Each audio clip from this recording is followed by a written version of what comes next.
Damn, I keep forgetting to bring my new cards. Bam, we're live. Good morning. I woke up sick this morning. Well, I don't know, sick's too strong, but Not feeling your best. well, I feel my best, but just my well, I don't know how to explain. I don't know how to explain it. It's not going to stop. Normally, when people sick is your best. Well, normally when people say that they're sick, it's like they're going to change something that they do throughout the day. I just woke up with like I shouldn't even call it sick. I woke up and my nose felt stuffy and my throat is sore. Dude, it's been raining here. I'm not joking, for a month. That sucks. It's a crazy downpour, and we have a big storm coming in for the next 3 days, and it's warmer than usual here too. It's crazy. Last night it didn't even my house humid? didn't. Yeah, humid. It's crazy. Not like humid like the East Coast, but like last night my house didn't drop below 68 degrees, which is crazy for a winter night. Didn't have the heat on or anything. Sevon, stop being a bitch. I hear you. Dude, you never get sick. I know, that's what I mean. I'm not sick, but like I have symptoms. I'm plain sick. How's that? I'm plain sick. My body's plain sick. I don't know what's going on. When you wake up and you're not feeling great, is there something that you do differently? Do you take extra vitamin C? Do you like to go walk in the grass? Anything like that? I like to go to my analytics for my podcast and see how fucking it's just killing it. And I'm like, yeah, I feel better. I don't ever wake up not feeling. I can't remember ever waking up where I'm always still so excited to get up. No, maybe gargle warm water, but I do that once every 5 years. I don't know. Do you like waking up in the morning? I mean, it's better than not waking up. Yeah, I love fucking waking up. I'm so excited every time I wake up. I'm like, oh fuck, this is dope. But I have, very different days. Some days I have to get up early, and that's different kind of feeling than when I can be a little bit more relaxed about it. The worst part of my life, this is probably, I shouldn't share this. The worst part of my life, the part that's consistently bad in my life, is when I look at a clock and I know that I should be asleep, but I'm awake. That's the only, that, you know what I mean? So it's like, I know I'm going to be up at 6 and I look at the clock and it's fucking 11:45 p.m. I get a little feeling of, oh, fuck, I fucked that up. That's the worst shit that happens to me. God, I hope everything else in my life is great. It just gets better from there. Yeah, I don't like that feeling on the days that I wake up at 4:30. Yeah. If I unintentionally wake up at like 2:45 to pee or something like that. Oh. And then I'm like, oh man, I really hope I fall back asleep quickly. And if I don't, then that is when I have that feeling. I don't look at the clock if I get up, because what's even worse than that, dude, is if you have to get up at 4:30 and you wake up and it's like 4:05. Now you're stuck in some weird no man's land. 4:05 is, I'm like, it's close enough. I would usually just get up. If it's 2:45, I'm like, I'm not getting up an hour and 45 minutes early. But sometimes I can't fall back asleep, and those end up being tough days. I'm a napper too. I nap. Do you nap? Yeah. On the there's some days that I nap, usually Wednesday and Thursday. The other day that they went to the Vindicate store and they couldn't find CEO shirts. So let me tell you something. This is the cool thing about the Sevon podcast. Just go over here to this website, AsRx, the Sevon podcast collection. Dude, all of this shit is so fucking nice. I live in this gear. I live in those sweatshirts. I live in those shirts. I wish there was a zip up. See? I live in those. You don't have any influence over there? The thing is that they have to make these are made to order. If I make the zip ups, I guess they have to make them in advance. I don't have that. That's interesting. Dusty Rose unisex. I don't have that pink one either. Maybe they were assuming some things about you, whoever sends you this stuff. Yeah, they shouldn't. Look at this purple one, is sick. This is the best shirt. If you don't own this shirt, go get this shirt right now. Limited edition. Fuck off. That's the only one I have, actually. Yeah, that's the best one. That's not limited edition. Get as many as you want. That's stupid that it says that. I feel like you should be sending me more CEO attire. I would love to. Add it into my contract. What size are you? Large. Will you send me your address right now? I'll send a text right now to the guy at Life is RX. What are you gonna tell him? Brian wants one random piece of apparel every month on the 17th of the month. That would be that's a fucking great idea. Look at Starting with the pink one. Elisa. How do I have more CEO shirts than Brian? I'd assume Sevon wears an extra small. Jeez. Colin, we're not talking about condoms. Yeah. Oh man. That's just a comment for Colin specifically. Julian Ifford. I'm flying out to San Francisco and it's downpour out here. Keep up the hard work. Yeah, crazy rain. It hasn't rained like this here like in 30 years. Anita Moorhead. See that? That's not that real person's name, right? No, it's probably a guy. Yeah, it sucks too because the chick in the picture is hot. We all wish it was the chick in the picture, but Michael Brink in some Michael Brink is the guy who does graphics for my Instagram quite regularly from South Africa. Oh, and that's why he wears a banana hammock. That's how they roll out there.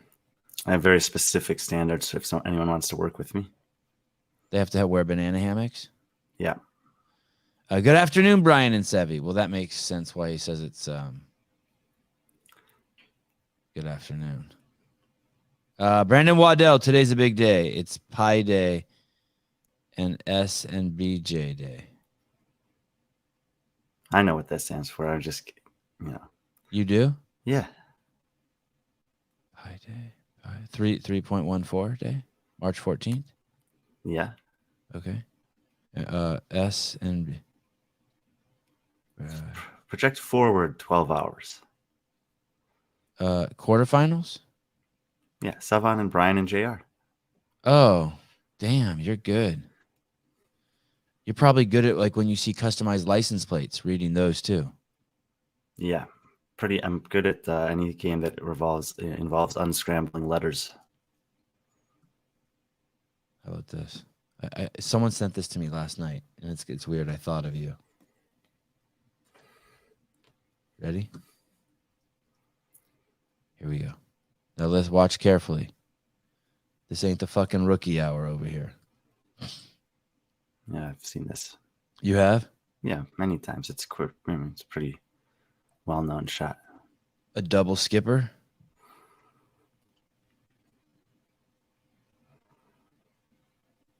Yeah, I mean, throwing it off the water like that is difficult. The second skip that he has is that it's moving left. The disc is moving left, but it skips back to the right. It's like called an anti-skip, depending on the slope of the ground. But that's pretty good.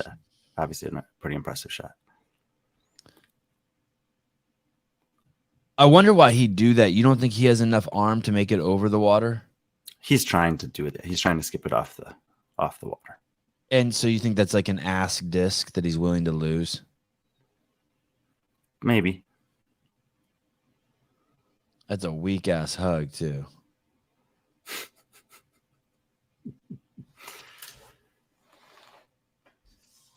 There were no fat guys on the circuit, Brian.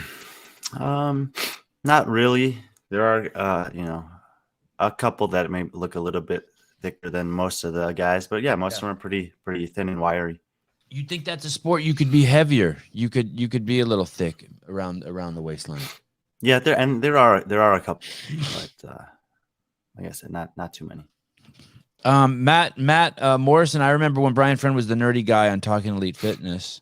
After hitching his cart to the Armenian stallion Sevon, he's become a total badass. Actually, I was with Sevon before TEF. Even. Don't ruin the story. Do not ruin the story. Philip asked where my donation was, Brian. Elise Car Ridow. Is that we're on this thread, and this morning someone on the thread said that the Talking Elite Fitness Instagram account was down, and Tommy Marquez's Instagram account is down. Can you confirm or deny either of those rumors? I haven't tried to, but if that's the case, that's unfortunate. Talking elite. Because they didn't. Oh, here it is. Oh no, that's not good. Hmm. Wow. Oh, that's really weird. Zero. Look, it's followed by Mike Halpin. 0 post, 28 followers, 0 following. Well, obviously that's not their real account. I'm not, I don't know if this is because of the hype, because of the underscores. no, because their actual account has well, it's not the account that I don't know what you're looking for here. Just like their official account. Oh, you think that's like well, obvious. I see what you're saying. You're saying it's obviously not their account because they have over 30,000 followers or something like that. Mm-hmm. But but Mike Halpin follows them. So that's either an account that they just made or that someone else has just made. Yeah, fuck. No posts, not following anyone. So I wouldn't. I mean, I don't know. And if it's if both that account and Tommy's account are down, that would be a very weird coincidence. Oh, I mean, I would assume that Tommy has access to both accounts, so it would likely mean that someone has just gotten control of his Instagram or something. Yeah, I'm looking at his pages are gone. His shit's gone too. That sucks. Yeah, that does suck. I lost my Instagram account. Yeah, I had some experiences with a fraud recently as well in a different realm. It's unfortunate that that's what people are choosing to spend their time on. Can you tell me about the fraud thing? I mean, I don't really want to say too much about it, but yeah. I mean, what do you want to know? Someone fucking stole your identity. I'm not sure about that. They unraveled your shit and stole money from you. Yes. Yeah, that fucking through banking. Yeah. Fuck, that sucks. Thanks for making my daily commute enjoyable. Allegra. Do you know who that is? No, but you're welcome, Allegra. Hey, although that maybe makes she's talking to you. That makes me nervous seeing someone hug a cat that close to their face.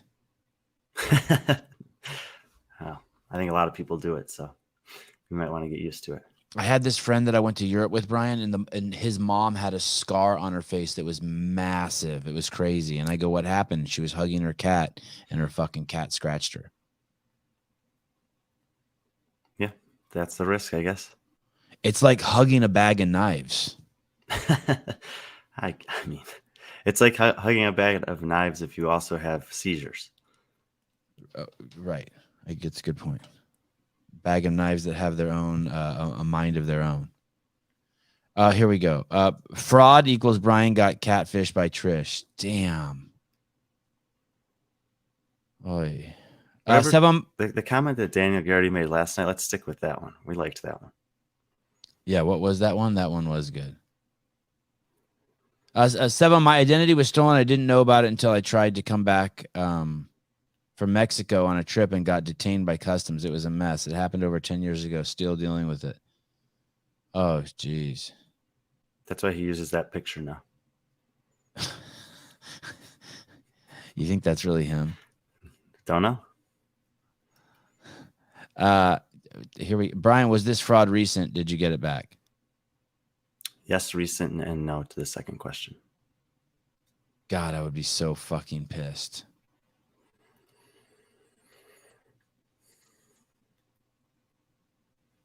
Not pissed?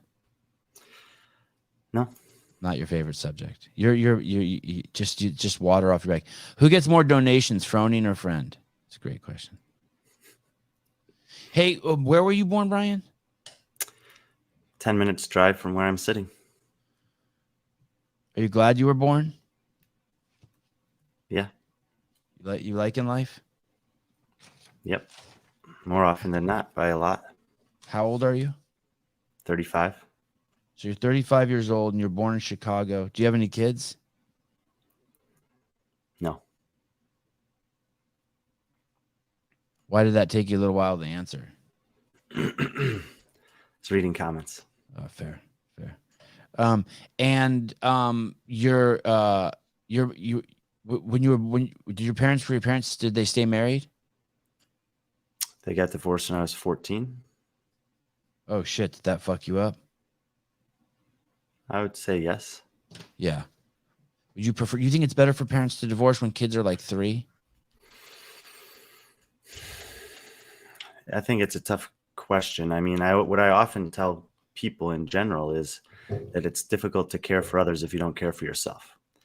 And so if you find yourself in a situation where for whatever reason the marriage has become toxic to the point of you know making either partner, but especially if it's both partners struggling to take care of themselves, then I don't think they're really in a good position to take care of kids or to be good in their jobs or as members of society. Like that can just eat away at you. So I think that if you've making the commitment to be together for a lifetime, that it's usually worth exploring options to try to maintain that. But I've done a lot of self-reflecting on it, and I think that both of my parents are a lot better off now than they would have been if they'd stayed together. And that and I don't necessarily think they made a mistake getting married or having kids together in the first place, but they had just moved into different directions that I don't think it would have worked. And I think if they'd have forced to stay together, it would have been more difficult on everyone in their lives. Yeah. That's a probably like a super healthy, mature perspective. But at 14, that shit hurts, right? It's kind of like you wake up and the fairy tale's over. Well, it's just when I say we, I mean me and my brother and sister. We had no idea it was coming. Like there was nothing about my parents' lifestyle or interactions with each other that changed from our point of view. We didn't see any conflict. We didn't, and so one day they just sat us down in the living room and told us that they were going to get a divorce and that Dad was moving out of the house. And he left the house that day, and it was very that had a big impact on me. I felt like I'm not going to let him leave on his own, so I decided to go with him. Oh shit. Oh wow. Did you cry a lot that day? I can't remember. I remember just kind of leaving the room and going up to my own room. And I think it feels like, I think back about it, it feels more apathetic. Like that day I may not have had any emotion because I was just like dealing with it, but I'm sure I did cry about it at some point.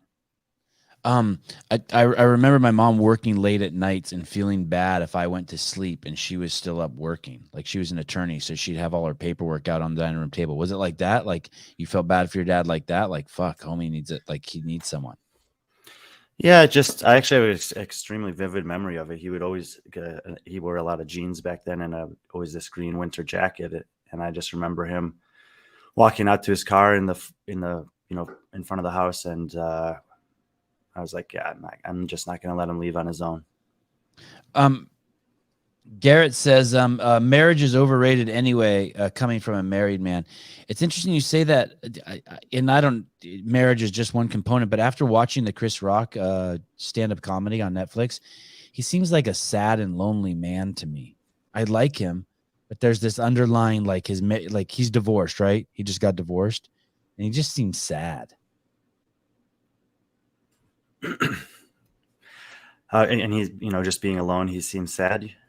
Yeah, it just seems, just well, like there's a loneliness. There's a loneliness piece about him. I mean, I think that one of the most valuable skills a human can have is to be comfortable being alone. And that doesn't mean that you should always be alone.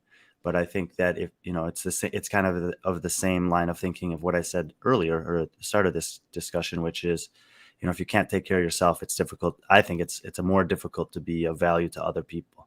And if you can't be content on your own in silence, doing nothing, and you're not comfortable with yourself, then I think that you're less equipped to be of service in a variety of different realms. And when other people are involved. Take this however you want. From Barry McCockiner. I don't know how you're going to process this, but Brian is a good dude. You don't have to process that right now. You can process that later if you want. I mean, dude, it must have meant the world to your dad that you went with them. I was just picturing myself and Haley getting a divorce. And if one of my kids went with me, it would mean the world to me. And you have siblings? Yeah, I'm the oldest of three. My sister. You are? You're the oldest of three? Mhm. Wait a second. Whenever you talk about your brother, that's a younger brother? Yeah, I actually think he's going to come on one of the disc golf shows with us sometime. I thought for sure he was fucking an older brother. No, he's almost 5 years younger than me. Wow. Isn't that crazy? I didn't even know that about you. Oh, I wonder if that's why you're so, and you're a good older brother, right? Like you make time for him. I would say I'm probably be a good older brother now. When younger, I don't know so much, but I think I'm disgusted when I call you and you're like, my brother's here. I can't talk or I can't do a podcast because my brother here. I'm disgusted by it. I think, yeah, I mean, we have a good relationship. I probably don't get to see him as much as I would like to. He moved a little bit further away earlier this year. But when I was younger, he was, I made a lot of mistakes that, he had to look at and probably wasn't that proud of or impressed by his older brother, but he didn't make those mistakes. So sometimes I feel like I made them for him. And then did you say you have a sister too? Yeah, she's in between us.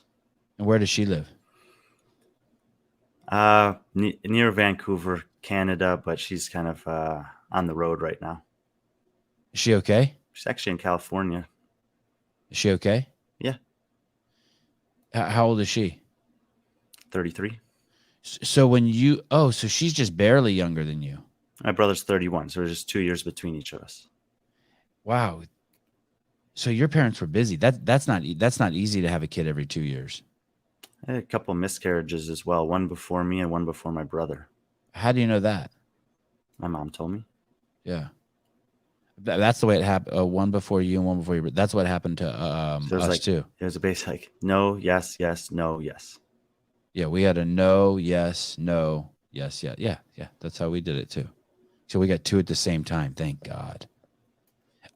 Brian shows are my favorite.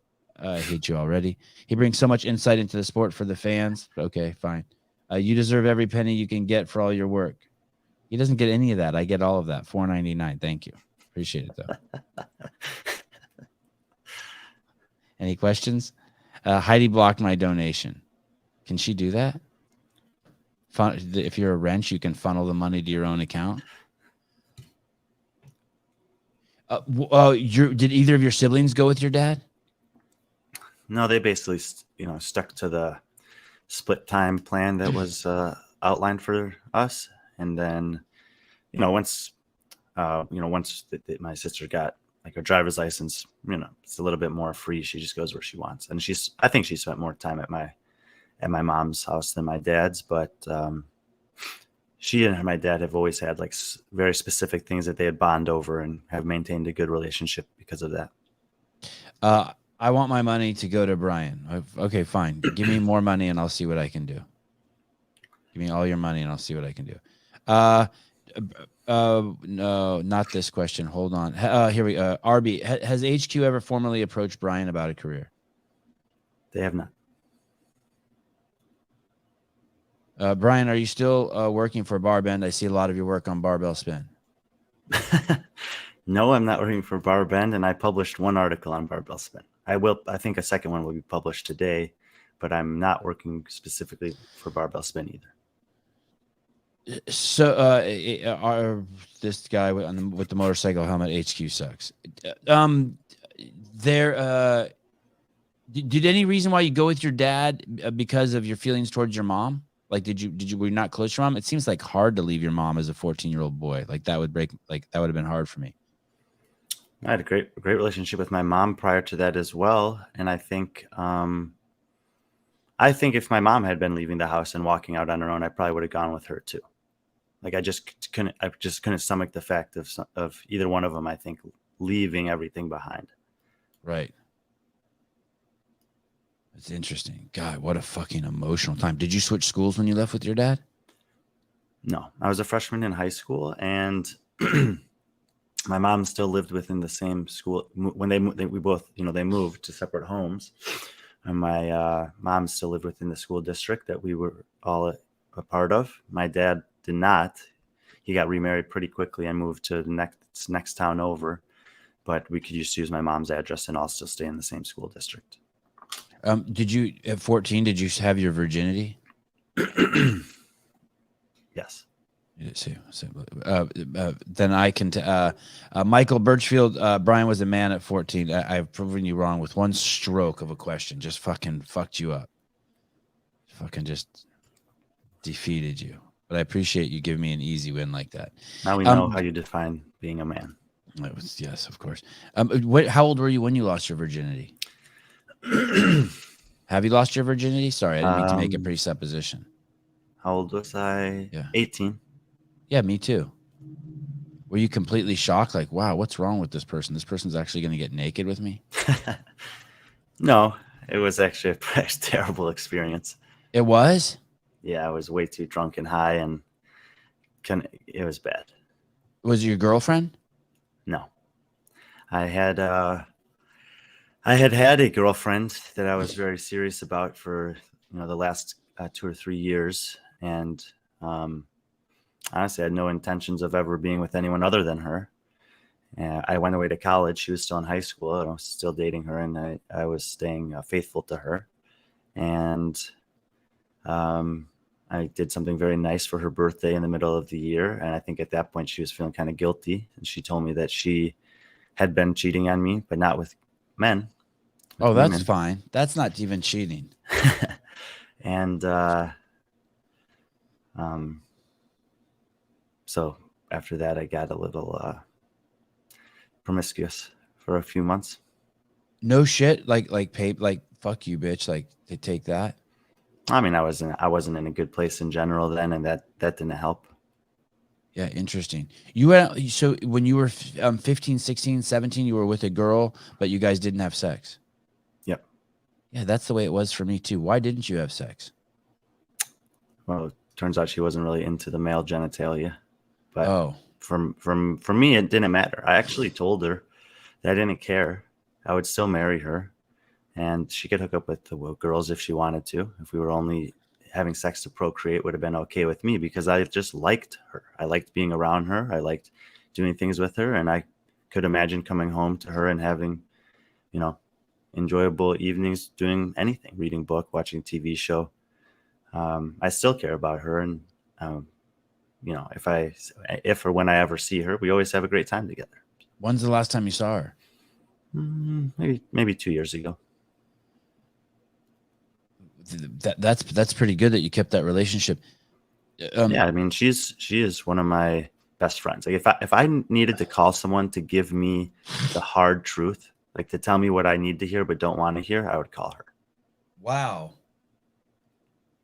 Is she married? She is. She's back with dudes? No. Oh, she's married to a woman. Mm-hmm. Does she have kids? They've been trying. It's not been going very well.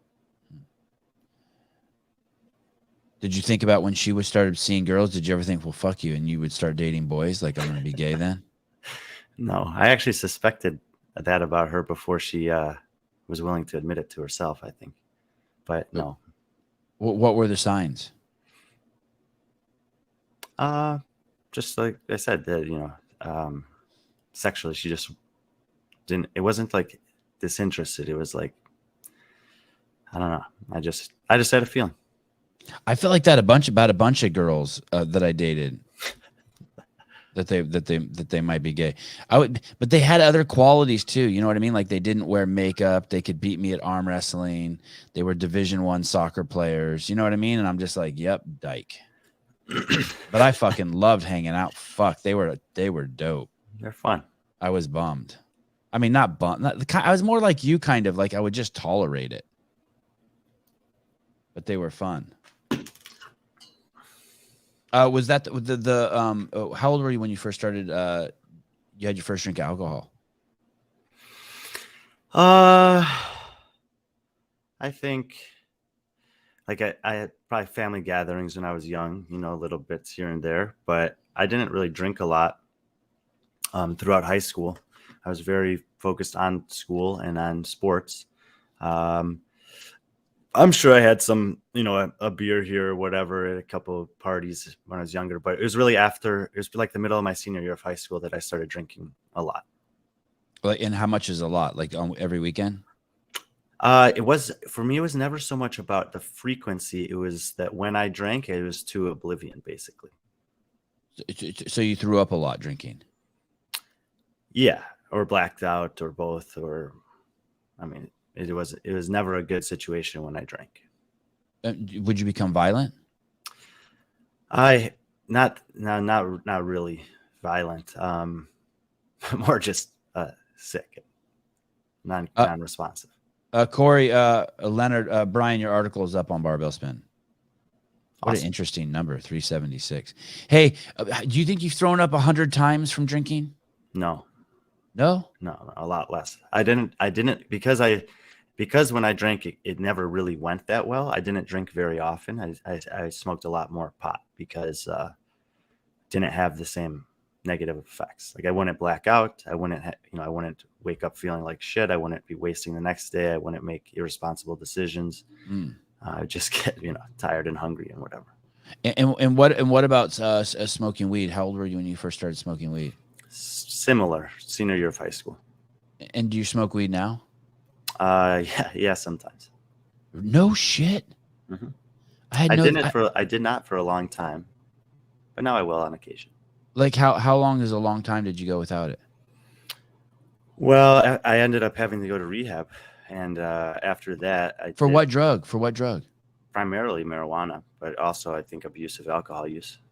How old were you when you did that? 18. I turned 19 while I was there.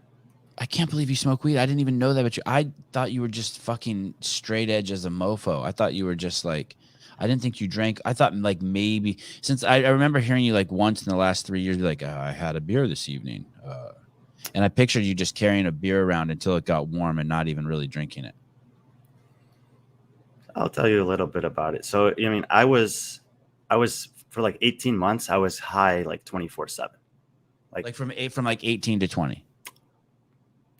Like from the middle of my senior year of high school. I was young. I was only like my birthday's in August. So I was 17 and a half, basically. Started smoking pot, and all the way until my 19th birthday, which I was in rehab for. I was pretty much high that entire time. Towards the end of that time, like you woke up in the morning, took a bong rip or rolled a joint, and then right before you went to bed, you were smoking. Like you smoked it like cigarettes. Yeah, I was high all day, every day. Like when I was in school that first year in Madison, I didn't really go to any classes. I think I went to my French class because I had placed into like 5th year French and it was worth 20 credits and I wanted to get those credits. But outside of that, I never really went to classes. People just came by my dorm room all day long and we'd just smoke. They'd bring me food. I'd smoke them up. Next person in and out, whatever. Were you selling? No. Did you smoke a pipe, a joint, or a bong? Everything. All of the above. No blunts? Most people stored their paraphernalia in my room. Yeah. And my roommate liked to roll blunts. A lot of times he would come back from the bars late at night and roll a blunt and we would just smoke it together. Too expensive. It takes way too much weed to roll a blunt. Well, one weekend. And it's just one weekend, two friends and me, we smoked 31 gram blunts. That's an ounce worth of blunts. And actually it might've been in 24 hours. Yeah. Blunts is like irresponsible. Blunts is like, especially for a young man, blunts is like buying a car that's like, you make $1,200 a month and you buy a car with a payment of $800 a month. You're just not thinking right. It's just I don't approve of blunts. I was certainly not thinking right at that time. What college was that? Madison. UW-Madison. No shit. The next time I went to Madison was for the games in 2017, 12 years later. Wow, great. Did you start twitching and shit? Were you like... No, because I had between that time, I had come to peace with all of it. Did you have a lot of sex in college? Well, none until I found that out about my girlfriend. And then there was only about a month before I had to drop out of school because of these problems that I'd been creating for myself. So during that month, I had just a little sex during that month. God, we have some great doors open. I have a feeling this interview is going to be great. Jeremy Garcia, loving Brian getting interviewed about himself. It's always about himself, Jeremy. You just have to read through the lines. Even when he's talking about scores on the leaderboard, those numbers mean something. They reveal something about Brian. Sevan is now even more infatuated with Brian knowing that he smokes pot. Yes, the infatuation grows. My infatuation jar runneth over. That's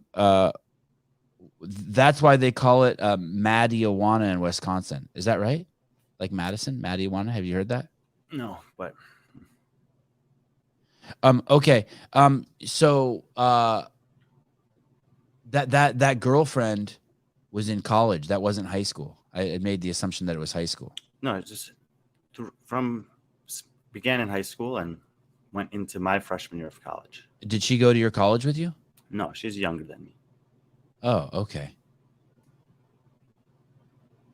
That's crazy. For some reason, I can't accept that she's still a lesbian. I want to say it was just a phase. I think even some women who are lesbians end up going with men anyway. I guess you could say that about men being gay, end up going with women anyway. Sevi, are you okay with the THC being eaten and not smoked? No, it's even worse. Fuck. Do you ever do edibles? Mm-hmm. Jeez, yeah. Louise. How often? Every night? You're a gummy guy every night? You're a 5 milligrammer every night? No, like go to concerts or something like that. Do you have gummies at your house right now? Yeah. Yeah. I'm concerned already. This show's taking a wicked turn. Hey, does that fuck with any of your memory? Like your memory of your stats or any of that stuff? I don't think so. I heard you made an error yesterday on the Frisbee show. I didn't correct you. Oh, really? Which one? You said that the two holes both had an average of 3.5, but it was actually one had like a 3.25 and one had a 3.5, but it was negligible. Yeah, maybe it was different round or for a specific round versus for the entire tournament. But the point is they were close. Yes, the spirit of what you were saying was very, very accurate. Jeremy E. World, $5. Always knew, braggart. I always knew, braggart. There was some serious depth to Mr. Friend. Hashtag good dude. Hashtag Paper Street Coffee. So tell me about the first time you smoked weed and how it just fucking turned into fucking a year and a half of you just being stoned. And how did you afford that? Well, I had drank, like I said, I basically middle of my senior year of high school, the soccer season ended. I decided not to swim, and I'd already been accepted into college. So all of the things that were occupying my time were no longer time consuming. I stopped really like caring that much about homework in school because I'd already got into the college I wanted. I didn't have the commitment of sports for the first time that I could remember. So I had, it's just the classic saying, idle time is the devil's toolbox or whatever. And I had time. And so I started hanging out with friends in settings that I usually would say no to because I was focused on other things. Started drinking a little bit, had some really bad experiences with that. And then my friends are like, dude, you should try smoking pot. And bad experiences. Do you mean like DUIs or do you mean just not? No, I just mean like one day I just decided I was going to try to finish a bottle of Jack Daniels. Okay, so I tried to, and I don't really remember much of the night. But then when I came back to consciousness, I was standing in my bathroom throwing up into the sink, which obviously is a pretty stupid place to throw up. And I could just see in the mirror my dad was watching me over my shoulder. Oh, yeah, that's not tough. a good feeling. Yeah. And then so you switched to marijuana. Someone's recommended that I try smoking weed instead, and I was sure, why not? And I did, and it was an enjoyable feeling. I mean, you know how it is for addicts. Like they always say, they're chasing that first high. It was an enjoyable feeling. I felt, different, kind of outside my body. I looked relaxed, and I didn't. I don't think I was abusive with it the first time, but I didn't get sick. I woke up feeling pretty fine, and I thought, oh, this is a cool option. As opposed to drinking that doesn't come with some of the terrible repercussions, at least in the short run. Colin Lawrence, Be Friendly Financial Recovery Fund. Thank you. I'll use that money wisely to help talk him through his issues. But basically, from the first time you started, you were hooked. You're like, yeah, this is for me, and you got at it. Yeah, I think that's kind of fair to say. How long before your first time you smoked that you bought your first bag?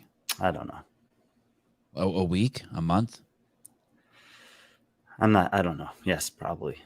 Yeah, that's quick. Because I always think that that's the turning point when you buy, right? Like I did meth for a month and then I was like, oh, I'm going to buy some. And then I quit. I'm like, yep, that's a problem. Right. Like if you want your own credit card and your own, do you remember buying your first bong? Like if you go buy your own papers, you know what I mean? You're like, oh, yep, that's a problem. I guess. I mean, I don't know. It just blends together. It happened pretty quick. You have a hiding spot in your car for your weed. You have a problem. Like those are the signs. Brian, being a former pothead explains that painting. Oh shit! You want to take a stab at this name? It's Joshua Van Schalkwyk. Brian is the reason I watch your podcast, Sevon. Fuck off, Joshua. Make sure you keep him around. Okay, thank you. I appreciate the advice. That's very insightful of you. All the way from South Africa. Well, enjoy. Enjoy the downfall of America as it trickles over into your hood. Olsen dudes, good morning, gents. Dropping in to throw out a high five and some cash for good coffee. Thanks, dude. God, that guy's so generous. Judy Reed, there goes my argument that weed kills brain cells. Brian Friend is one of the smartest people I know. No is in quotes. So 18 months of that, and what that doesn't seem severe enough to go to rehab to me. Marijuana, did you do, don't you need to do something like end up going to jail or sell your body for sex? By the end of that 18-month period of time, you'd ask how I was affording it. I had saved money my entire life up to that point. Anytime someone gave me birthday money, any jobs that I had, I just was bank account, whatever. So I had, a couple of tens of thousands of dollars at 17 years old, 18 years old in my bank account, and I depleted that over that period of time. It's basically all on marijuana or the fallouts of that, eating a lot of junk food and just whatever. I had dropped out of school. I had more or less lost all of my friends from before that. The only friends I had left were guys that I smoked pot with. I was no longer welcome in my mom's house, and I was broke and desperate for drugs, basically. And I had a really bad night where I got drunk instead of high because I didn't have any marijuana available. I think I threw my cell phone in a river that night. I drove the car into a tree in my front yard. I threw a bottle of Crown Royal at my dad. I took a golf club to his car. I threw a bong inside my house over the railing full of bong water at my stepmom. This is all the same day, same night? Yeah, probably in a couple hours. I had a laptop very similar to the one I have now that I snapped in half backwards. There were some broken picture frames, and I woke up with an ultimatum typed out from my dad that basically said, these are the things you have to do if you want to stay in the house. The first one was go to rehab. And I didn't even read any more of it. I crumpled up the paper, got dressed, walked downstairs, said, fuck you, I don't ever want to see you again, and left. Wow. Hey, that fucking reached a head quick. It'd been coming to a point. I mean, I'd already been in and out of the hospital for like the psych ward for substance abuse and suicidal ideation. So it was getting bad. No shit. Was the marijuana causing that, the suicidal ideations? I was just threatening that to get money from my dad so I could buy more pot. Oh, no shit. Yeah. Damn, dude. That's a speedy. I wonder, do you think like this intensity that you bring to like your knowledge of CrossFit, or do you immerse yourself in it, or Frisbee? Do you think that there's a parallel? Like that the feature of go you hard no matter what it is. Yeah. Do you think that there's like there's something? Yeah, and I think those are probably like attributes of an addictive personality. Like when I do something or I'm passionate about something, that I do it pretty intensely. Teresa, thank you both for making my day better. Always nice to see Brian on this podcast. Well, thank you for including both of us, unlike that other guy who just included Brian. Andrew Hiller, with some religious sentiment. Holy fuck. That night of violence, was that the first time you had seen that side of you, or were you capable of that? No, I would say I knew that I was capable of it. It's been probably the biggest, like, it still comes out sometimes. I can just snap to anger really quickly. I'm not very proud of some of the things that I was yelling in the gym during 23.3, for example, because I couldn't get a strict handstand push-up. So like sometimes it comes out when I get, like in a workout like that, like I'm in a place of intensity. So it can, you can see glimpses of it. But when I was young, like that, probably like before my parents got divorced, going back to when I was a child, like all the way through middle school, if I got, I would sometimes lose control and have a outburst of anger. So I've had to learn to manage that. Were you a nice child? Were you a good Yes, kid? extremely. I would say, I think I can humbly say extremely nice child. I have some people who've told me some stories that I don't necessarily have like vivid memories of, but my kindergarten teacher reached out to me, I think when she retired, and she actually wrote me a handwritten letter about the impact I had on her because of the way that I empathized with and cared for a severely special needs child in our grade who most of the other students were kind of afraid to be around. Yeah. And I always tried to go out of my way. I mean, he was violent and he also had to be removed and sent to a separate school. But prior to that, apparently I had you know, kind of made an effort to be kind to him and relate to him that most of the other kids were not willing to do. Hey, because there's so many fucking naughty, bratty kids, and you weren't one of those. Did your parents ever tell you were a joy to be around and that you brought happiness to their life? I'm sure they did say things like that. I mean, I would say that, up definitely up until high school, I was I think or up until 8th grade, I was a really really good kid, I would say. Yeah, that's it. My mom told me I was the greatest fucking kid in the world, and then I turned 13, and it just completely flipped the script. Yeah, I started being a little bit more rebellious around that same age. Yeah, so interesting. Hormones, right? Hormones. I think so, yeah. But I think I was like throughout my life, I've always kind of been a late developer. Like I feel like I went through puberty a little bit later, like filled into my body a little bit later on, which I'm actually okay with. I think I'm not I don't really have a study to back this up, but I feel like the people that go through puberty really young, like that, they probably don't have as long of a life expectancy. Oh, Like everything just happens a I little bit like that. quicker. I like that. I feel like I'm still going through puberty. Did you do you feel pent up? Like there's something uptight about you, like in general? I Like have maybe had that feeling at times. I feel more often than not, I feel pretty relaxed now. and did you feel that as a younger age, like as you like that there was something like there was like a teapot that was boiling and just like ready to Yeah, sometimes. that night that you had that explosion, the breaking the laptops, the throwing the shit around, um July 6th, 2006. were you conscious? Do you remember that? I have like some memories of it, yeah, but also some periods of time not remembering that night. Because you were so drunk? Yeah, but I also think that at one point I was like so angry that I was like outside of my consciousness. And it was all because. And were you angry at your? Do you think that Uh, there's like I was like some? it feels like when I would think back on it, it feels like I was angry because I didn't have any marijuana. Yeah, just that. So it's not like it wasn't just a way of acting out because you're upset your parents got a divorce or you felt like your dad abandoned you when you were 3 or your mom hit you or something. It was literally like, fuck, I want fucking weed. Like a little kid throwing temper tantrum, like I want crayons, and he's just fucking a meltdown on aisle Yeah, 3. yeah, basically. Yeah. Robbie Myers, $5. I relate to Brian's story a lot. Thank you for your boldness in sharing this. It's crazy. Were you paying for your college or just your drugs?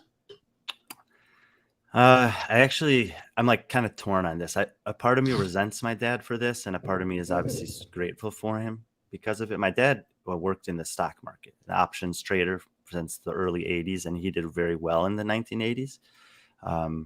And when we were born, me and each of my siblings, he set up college investing funds for us immediately. So we always had funds available for that. But I have friends who have had similarly well-off parents that made them find their own way through college. And I think it created, he obviously could have supported them if he wanted to, but he chose to kind of let them figure that out on their own. And I think it created a financial independence in them that I was deprived of, basically, the opportunity to create for myself. And actually, as an adult and in the process of my more recent years, one of the things I try to achieve is just no codependency on anyone else. And I think that the last obstacle for me is to achieve that financially from my dad, because he's always provided financially for us. So that's been actually a goal of mine recently, is to try to make sure that I'd be okay in terms of managing my own finances. And, we still have a bunch of investments that he's always made that I'm not that well aware of. So I've been trying to learn more about those and be prepared to manage that, if and when he passes away. God, you're in the exact opposite spot of me.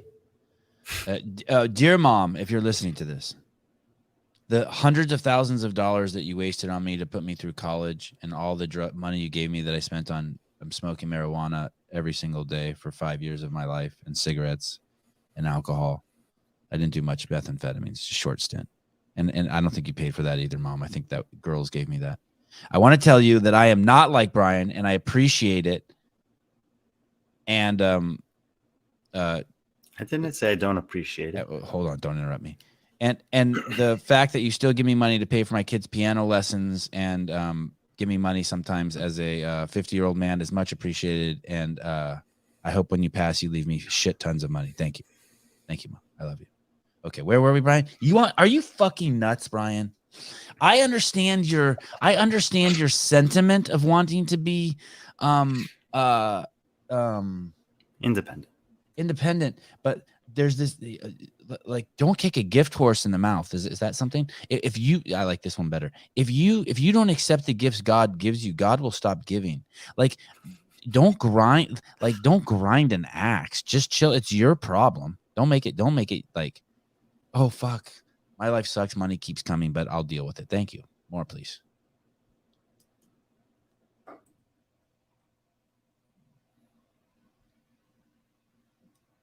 Okay.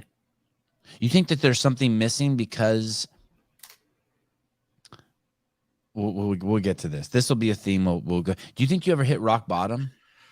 I mean, that night probably was close. I mean, because when I left there, when I left my dad that morning and told him to fuck off, and I'd never wanted to see him again, which is still that's a very painful memory. I can remember seeing his face. Yeah. And very painful to think about that, what that must be like for a father to have, your child say that, and then to have the strength to not break down. He let me go in that moment and gave me the opportunity. He's I think he was I have to let him do this. I have to let him go, because if I keep bailing him out, then it's never going to get better. But I went to, and I walked around for a while, and I went to some friend's house, and they're like, dude, you can't stay with us. You can't stay here. And so that night I had nowhere to stay. So I stayed, just went to a forest preserve in town and found a little place to stay, and didn't sleep at all that night. And I was like, I don't want to do this. So I told my dad I would go to rehab, but I didn't, it seemed like the only option, the only out at that time. So I didn't have any intent of stopping smoking weed, but I was willing to go for a month and try to buy myself some time and figure out what was the next steps. Did but pay it for didn't your go, rehab? Yeah, but it didn't go as expected. Your rehab didn't? No. My real dad has been worthless in my entire life. Now he's sitting on a $2 million property with his 400-pound body, making me wait for him to depart. Why didn't it go as planned? You came out sober? Well, I was. Got one of the counselors pregnant?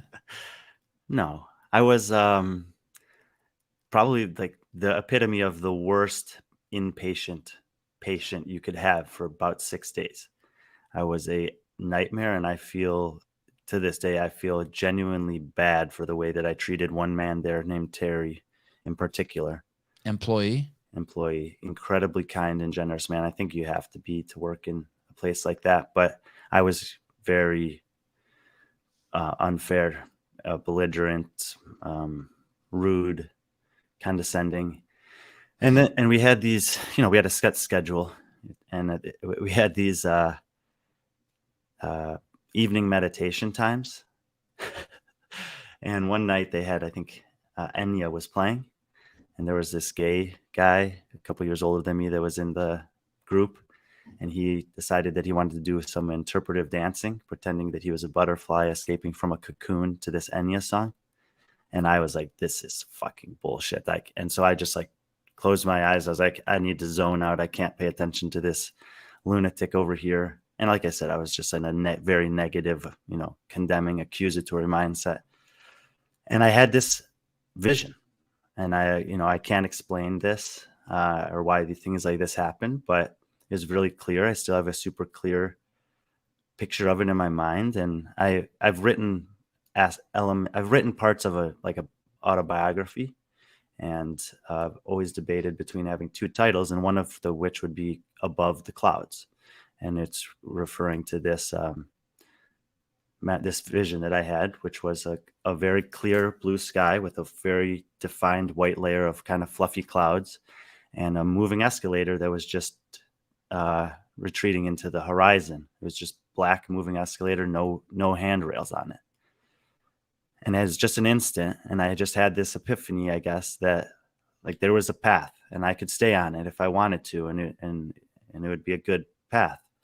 But there was nothing keeping me on the path, and I was more than welcome at any point to leave and go beneath the clouds. But I don't know what's down there. And I woke up the next morning, and I went up to Terry, and I said, I'm in. Give me the first step of the program, and I'm going to do it thoroughly. Wow. And I did. Step 1, 2, 3, 4, and 5 in the next 3 weeks. And I would say I went from being the worst patient to probably the best patient. And the last week I was there, I was nominated by the peers to be the leader of the group. And I took how long were you there? 4 weeks at the inpatient. I took their aftercare recommendation, which was go to a halfway house in town. And I did that. I was supposed to stay there for 4 months. I only ended up staying for 3.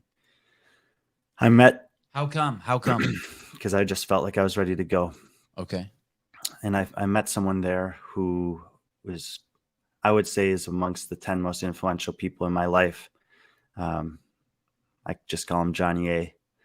And he came about a month after me, and we spent most of the days together for those 2 months. And he had a massive, massive impact on what happened next in my life. Mason Mitchell, Brian was afraid of turning gay. The valuable analysis. I appreciate that. Brian, just embrace it. Mr. Halpin, you are wrong, my friend. You must think deeper. When I just say that if you stop accepting God gifts, he will stop giving. It's not that God will stop giving. It's that he will give you nothing because that is what you demand. He will give you pushback because that is what you demand. You must think deeper, my friend. Just a little bit, not a smidgen. I mean, not a lot, just a smidgen. Remember, that God of yours is always giving you everything you want. And if you want nothing, he'll make sure you get nothing. If you want the devil, he'll give you the devil. Everyone, please leave your money in the, what's that called at the church? That thing they pass around? The plate? The plate, yes. Please leave your money in the plate for my wise words. Reverend Sevon has spoken. Thank you. If you need a fucking harsh memory of what God can do, go check out Job one time. Okay. I actually took a class in college that was called Wisdom Literature, and it was a study of Job, Ecclesiastes, and Proverbs. What'd you think of Job? I wish I probably did some writing about it, and it would be cool to find those.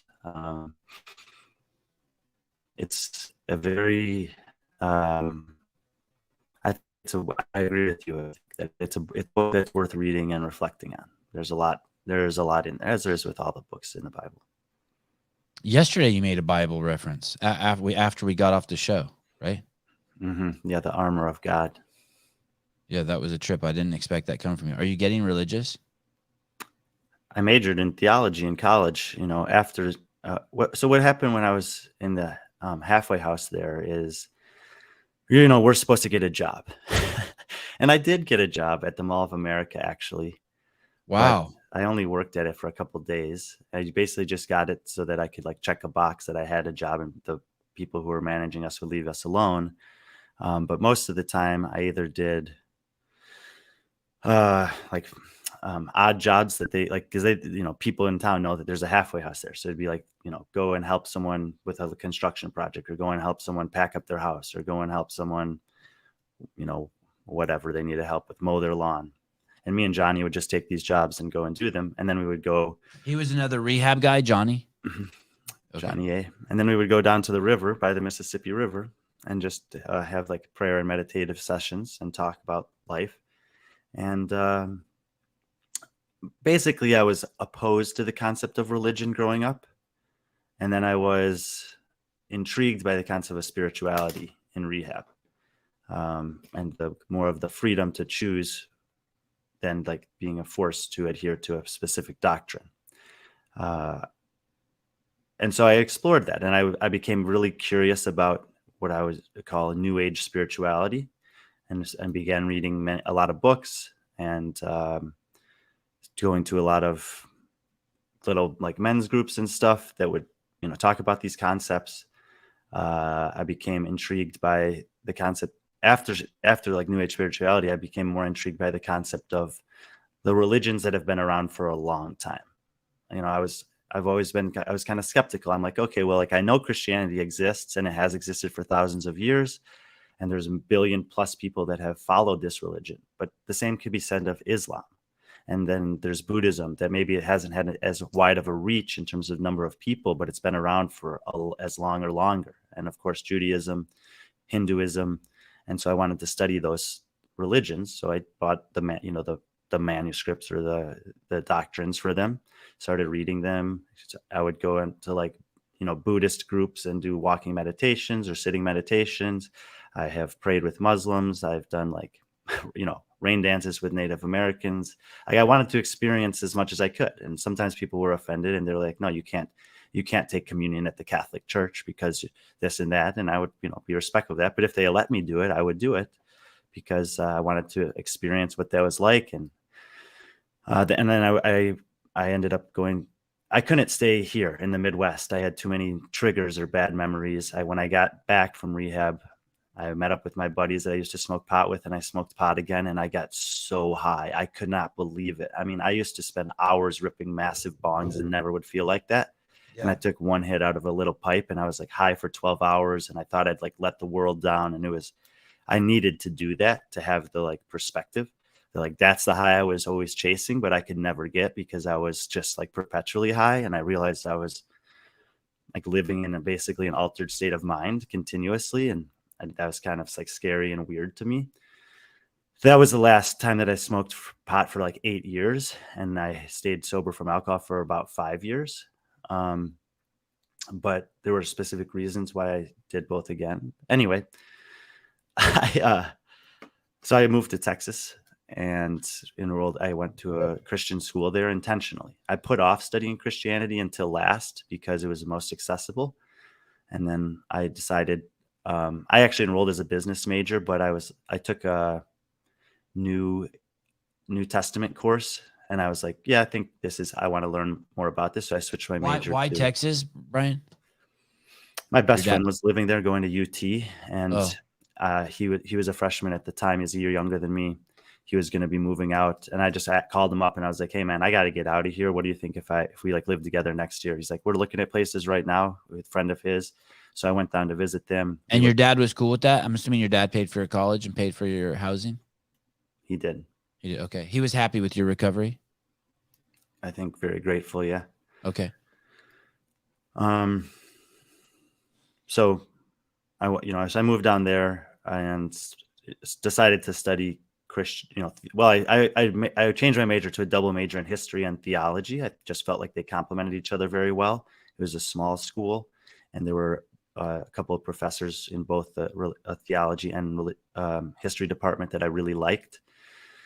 And I think doing the tandem together was very valuable for me. So I took were there a lot of weird kids in that major? Were there a lot of like kids searching in that major? A lot of searchers? Most of the people who are majoring in theology just wanted to be, what do they call it? DCE, Director of Christian Education. Okay. So I was, more or less in classes with a lot of people that wanted to become pastors or youth pastors. But you were searching. Yeah. And so I'll give you an example. It was for they already knew and you were open. Maybe I had. You put "new" in quotes. They didn't know shit. Yeah. This will kind of summarize this for you. So I had a class called Isaiah, where we studied the book of Isaiah, and then there was a term paper due, and I turned it in just like everyone else. And the professor was handing out the papers at the end of a class, and he called everyone to come up get their paper, and he didn't call my name. And I was like, okay. So I went up there after class and I said, Professor, no, you didn't call my name. And he wears spectacles and he's like, Brian, yes. Well, you did turn in a paper, but it was not the assignment that I assigned. And I said, yeah, I know. I kind of took my own interpretation there. He goes, however, it was the most well-written paper in the class. I think a B is a suitable compromise. And he walked out of the room and left my paper on the desk. And what did you write on? It wasn't that he gave specific parameters. You must use these research documents. You must have this format. You must do this. And I didn't want to conform. I felt like I could offer something more than what he was confining us to. So I just took a chance and did that. And I say I took a chance because I had a perfect GPA at that point. It was my last year of school, and I was like risking that maybe, that perfect GPA. But at that point, to me, it didn't. I was passionate about what I was writing about, and I didn't think I could do it within the confines he was giving. So I just did my own interpretation of the assignment. Karina Rain, $4.99. Hey, Karina, I don't know if you saw the Chris Rock stand up, but he mentions what's the name of the show? Drink Companions, Drink Champs in the show. I thought that was pretty cool. Nicole Surette, I loved meeting Brian in October at MFC. What's that? Masters Fitness Collective. I loved meeting Brian in October at the Masters Fitness Collective. He was so kind. Sevi, I listen every day. I can't always catch the whole love show. I think of it as a love show too. Thank you for sharing your stories, Mr. Friend. Matt Burns, I can't see Brian taking giant bong rips. When you took bong rips, was it just a single chamber glass bong, or were you a plastic bong guy, or multiple chambers, or? One of my buddies in school had a bong that had 5 water chambers, and he called it Chris Chambers because that was a NFL player at the time who used to play his college football at Wisconsin. Yeah, 5 chambers is nice. I couldn't light it myself. Yeah, too far away. Mm-hmm. You had to have one of those like barbecue lighters. Yeah, but then you couldn't pull the slide out. Good, because you were balancing the bong. Great point. Very great details. I tried to punch holes in you. I was about to say you've never smoked out of a 5-chamber bong, and you schooled me. Well, I saw the clip. Okay, back to Brian. Okay. You go to Texas. You're down there. You've gone through your sobriety. What's your mom saying during all this? That actually is a fascinating question. So first of all, the only piece of the 12-step process that I was resistant to was doing the work with regards to her. And the sponsors I had were constantly pushing that, and I was resistant to it. And I would say work meaning like the 12 steps or something, like making amends with your mom or whatever you're supposed to do. Yeah, people tell me things like, you're never going to have a healthy relationship with a woman if you don't resolve the relationship with your mother. Oh. No, it's fine if people want to believe that. Maybe it's true, maybe it's not. I'm not sure, but I don't like declarative statements, in general. So anyway, I came back from rehab, and I told my mom about like some of the stuff that I'd encountered there and the spiritual books that I'd been reading, and she was very interested in them. I think it was partially that she was searching for something in her own life, and partially that she was looking for a way to reconnect with me, because we'd had a pretty rough relationship since they got divorced. Did you resent her for it? Is that why? Yeah, I think I always blamed her for it. I don't think that was necessarily fair to do, but for whatever reason I did. And I had, I've had to reconcile with that. So I gave her a book. I think the first book I gave her, it was either the Celestine Prophecy or something by Wayne Dwyer, or something along, or maybe the Peaceful Warrior, one of those books. You gave a book like that to her. Mm-hmm. And she read it, and then she started having some interest in it. I remember that she got really serious about Eckhart Tolle. She would listen to him all the time while she's walking her dog.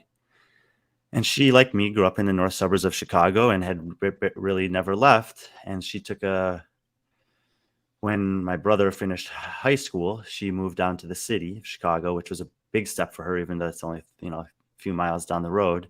And that was like the cracking the door open. And then she got an opportunity she continued spiritual pursuits of her own.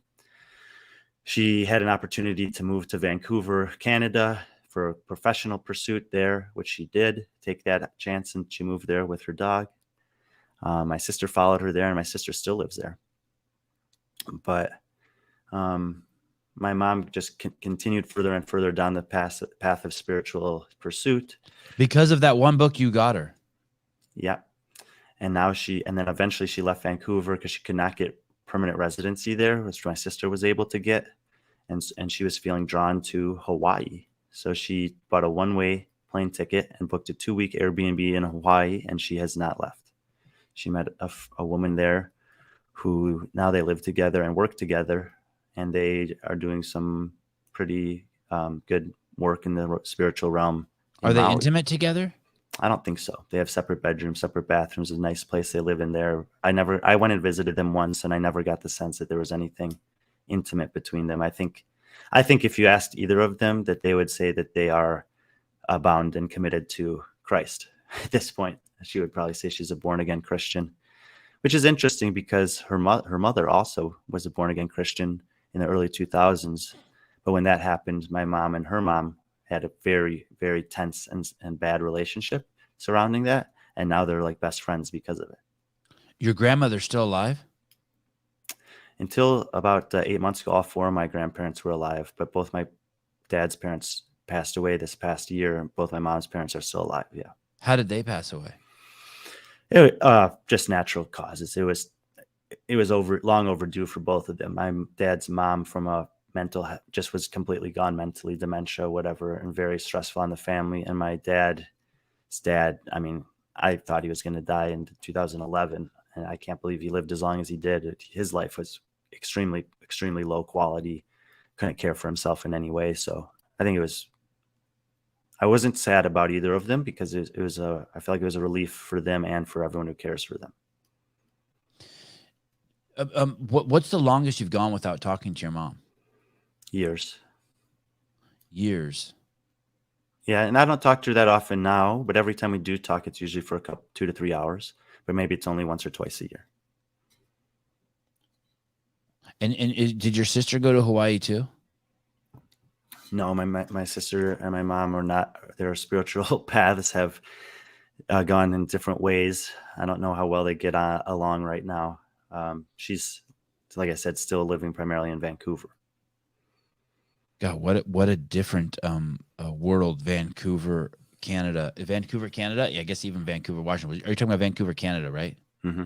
Yeah, what a different world, Vancouver. Did your mom smoke weed? I don't think so. Like less than 5 times in her life, I would say. Right. Okay. Right. So she doesn't smoke weed.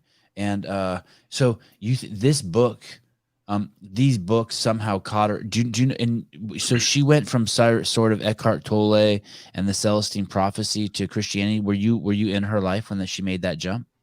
No, I mean, she went down a long train. That was 2006 summer, and it's been 17 years of of spiritual pursuit. She's explored many different things.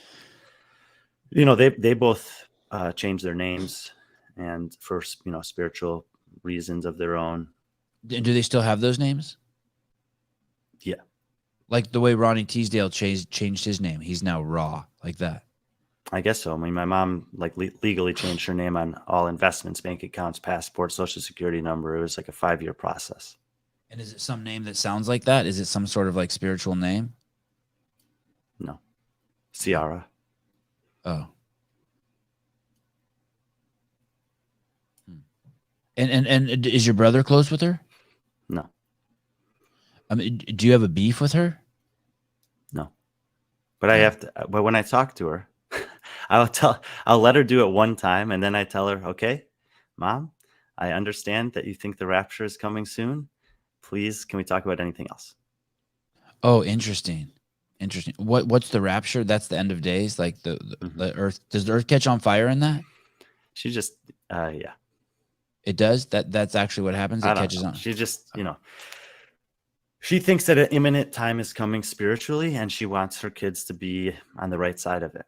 So she pushes for it when she gets a chance to talk to us. But I think that it's pushing us more away. I don't think it's actually doing, especially my brother.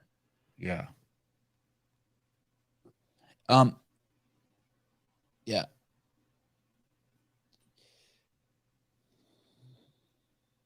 Do you have any desire to spend time with her?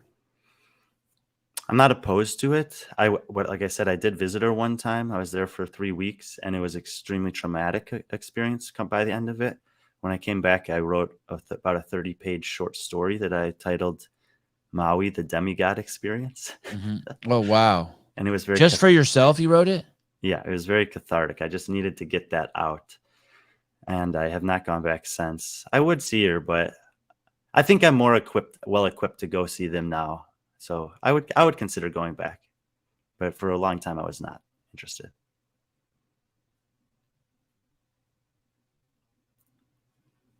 There's something I want to say in there about spending quality time with people. I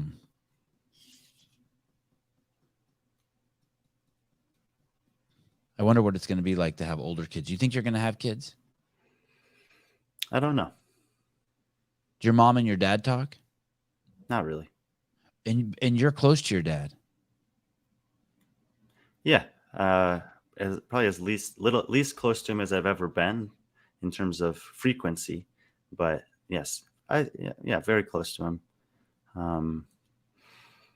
You do shit with your dad. Like sometimes I'll talk to you and you're like, I'm like, what are you doing? You're like, I'm at a basketball game with my dad. I'm like, what? Like you do shit with your dad. Well, he's not in town often. He lives in Florida majority of the time. But when he's here, he usually, he'll come to the gym once a week for a class that I coach. He's very active in general. And he's been open to doing a different style of training than he would usually do, I like hanging out with him. I like spending time with him. But I did, like I mentioned earlier with the financial, and it was really, I think also emotional dependency on him. He's the one person that I have always thought, like, if he dies, that I will really struggle with. And I want to get past that. So I want to, obviously appreciate the time I have with him and enjoy it. But I also want to be confident knowing that when he passes away, that I'll be all right. If you want a quick fix, have kids. I thought I would struggle. That's a Band-Aid. Yeah, definitely. But I'm just telling you, it's a good Band-Aid. I thought I used to trip on that too. What am I going to do if my mom dies? And then I had kids and I'm like, well, whatever.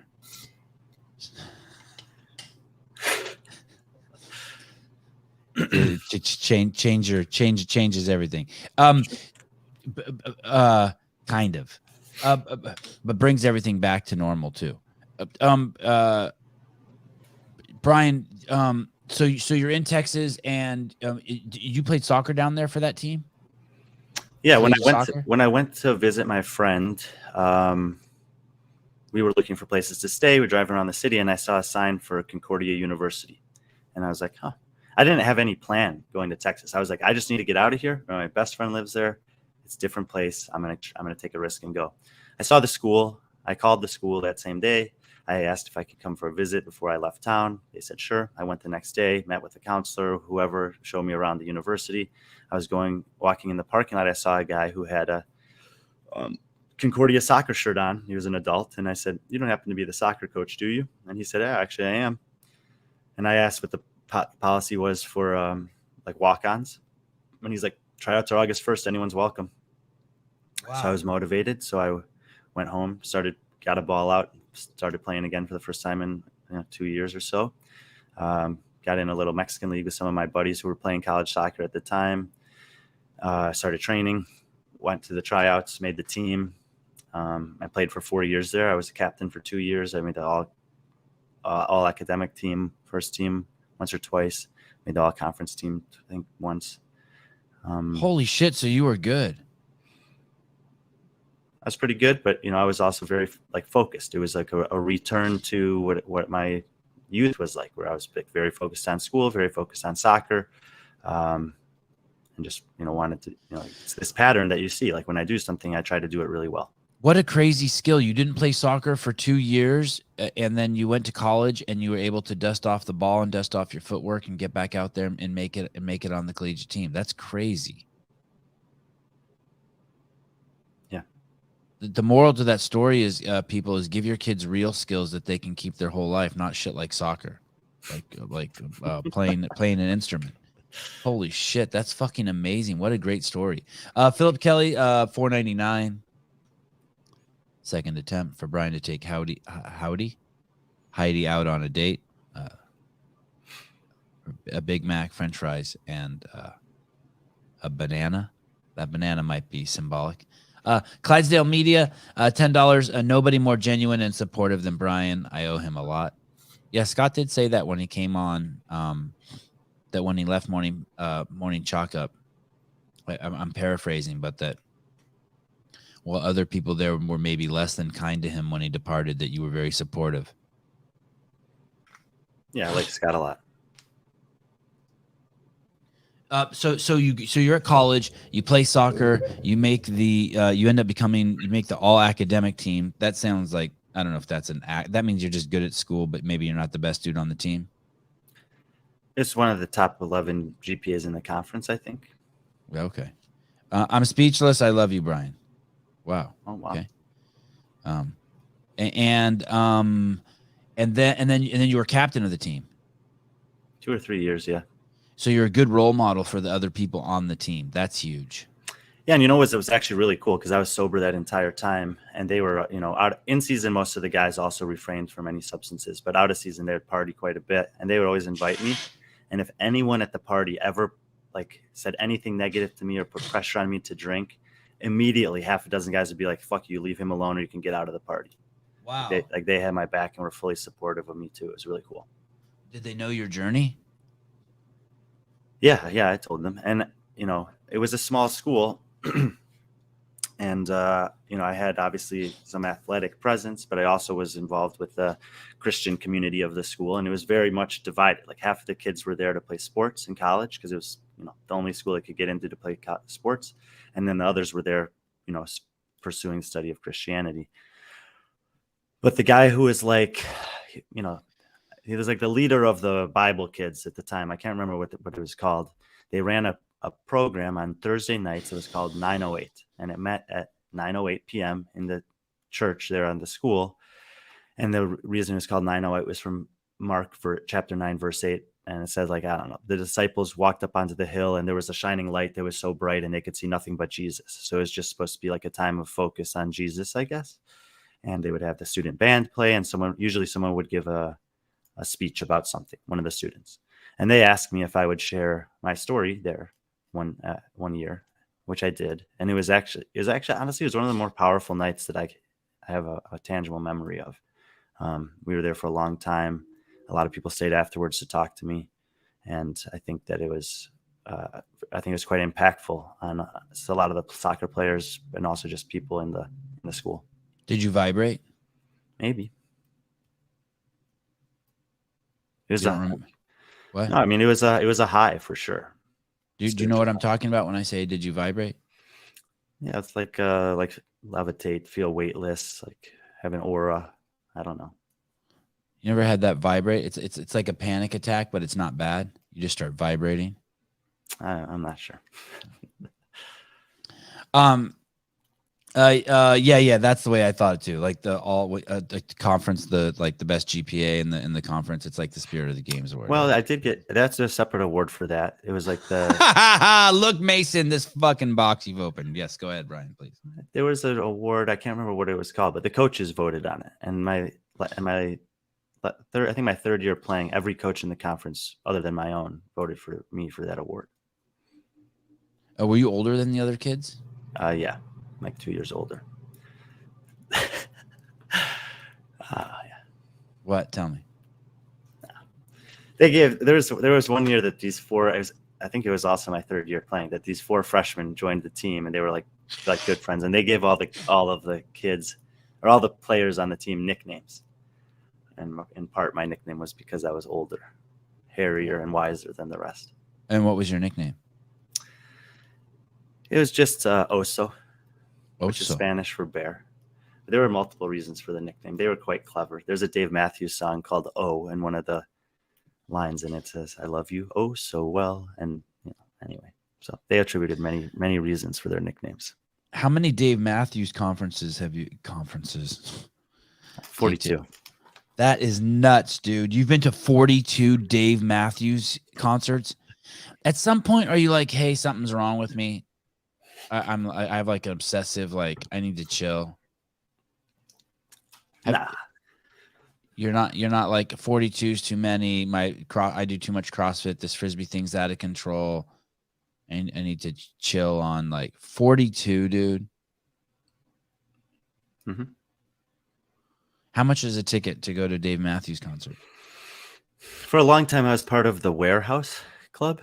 So it was his like some online supporters, whatever. You pay, I don't know, $30-$40 a year. You get a couple of things and you get early access to the tickets. So you could get them for $100 anyway, like as close as you want, basically. And do you normally pay for someone else to go with you? Do you normally invite like a chick or something? Most of the concerts I went to with my brother and two of our friends. Your brother has kids? No. Do you have any nephews or nieces? No. I thought is your brother married? No. Oh, for some reason I thought you were an uncle. Nope. Those kids are his collegiate doubles partners' kids. In tennis. Yeah. Is your brother still in college? No. He coaches a college tennis team, though. Oh, that's what it is. That's what it is. You know what's interesting too is you kind of remind me of my kid's tennis coach. Definitely not as good as tennis, but tennis is a weird. The coaches at the high level are weird dudes. Okay. Excuse me. Is Sevon having a stroke? Did I do anything? Was did I do something like that? Tell me if I ever do. Did my words get all jobbled up? Why is this guy saying I had a stroke? You're making me nervous. No? Brian, did you see any signs of me having a stroke? I did not. Strong uncle vibes. Thank you, Trish.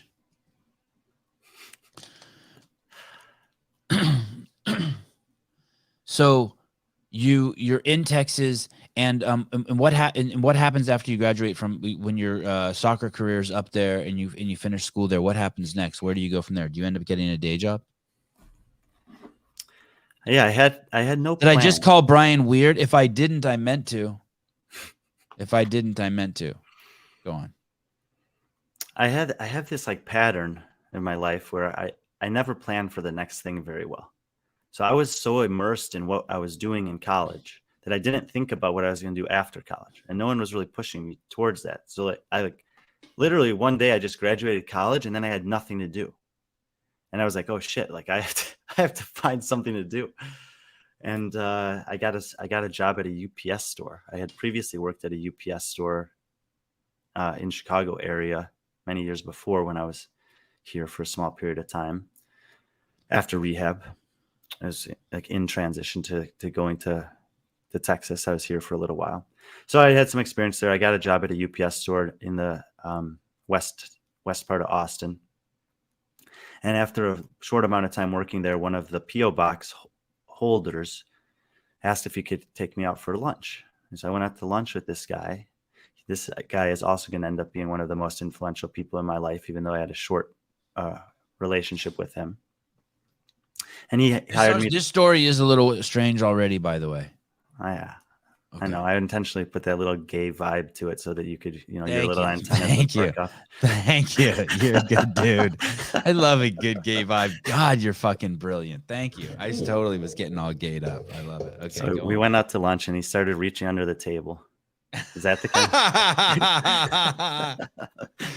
Anyway, no, he basically said he was impressed. But let's slow this down a little bit. What kind of box did he have? How big was his box? One of the biggest. He did. Okay. The kind that you can put packages in. Yeah, but he had a lot of packages coming regularly. Then some of them did not fit in the box. Okay. All right. He offered me a job as his personal assistant for a small company that he owned. And it was really, financially, it was a really, really good offer, especially relative to what I was making at the UPS store. And so I just took a chance and I was like, sure, I'll do it. So I put in my 2 weeks at UPS store. I started working for him, and I only worked for him for 4 months, and it was on par with the 2 months that I had at the halfway house with Johnny A, of like the most information in a small amount of time that I was able to obtain or retain about topics that were similar, but much more illuminating. And actually last night after we got off there, when you were talking about the polio vaccine, this is the guy that came to mind for me. He owned 2 companies. One of them was called The Healthy Protocol, and the other was called EscapeTheUSANow.com. Oh shit! Oh shit! Oh shit! Hold on. Escape. The what? Escape the USA Now. I don't know I haven't checked in a long time. I don't know if his business is still operating or if that website is still up. It wants me to give a password to get into that website. Yeah, so it's a private blog where he basically assesses and ranks countries around the world and provides insights about how to become an expat in the countries that are going to be. Does his first name start with a B and his last name start with an S? Mm-hmm. Okay. Are going to be most favorable places to live if you want to leave the United States. Oh, so this guy's on the same kind of page as your mom, Rapture. To some extent, yeah. So he hired me to work for the Healthy Protocol, and then I ended up writing for some of his Escape the USA stuff because he put me to the test. He said, okay, well, this is the next blog I'm planning on writing. I want you to write it. So I did. And then he wrote it also. And he gave 2 copies, one my copy and his copy, to his wife. And he asked which one he wrote, and she picked mine. Wow. So he said, because you can write, and in my voice so well, I'll let you write for that website too. Is that website still around? I can't find it. Which one? The Healthy Protocol. I don't know. That's a great domain name, by the way, Healthy Protocol. I mean, he's had that business since the early 80s in some capacity or another, but he keeps getting in trouble with the government because he's basically providing a cure for the diseases that the government is trying to make money off of. Okay. So now you can see the parallel between the polio vaccine. He's selling apricot seeds to cure cancer, and you can't do that. You can't make that claim. Something along those lines. The primary product that he was selling it when I was working for him, the main ingredient in it was IGF-1, which is basically deer antler velvet, a regenerative substance process. How deer antlers work. Okay, I feel like I've heard Hiller talk about this. Is this shit in steroids? Kind of. I mean, NFL players have used it. I don't know much about it anymore. But basically, the deer antlers fall off every year, and then they regrow, and they have. Is it growth hormone? Kind of.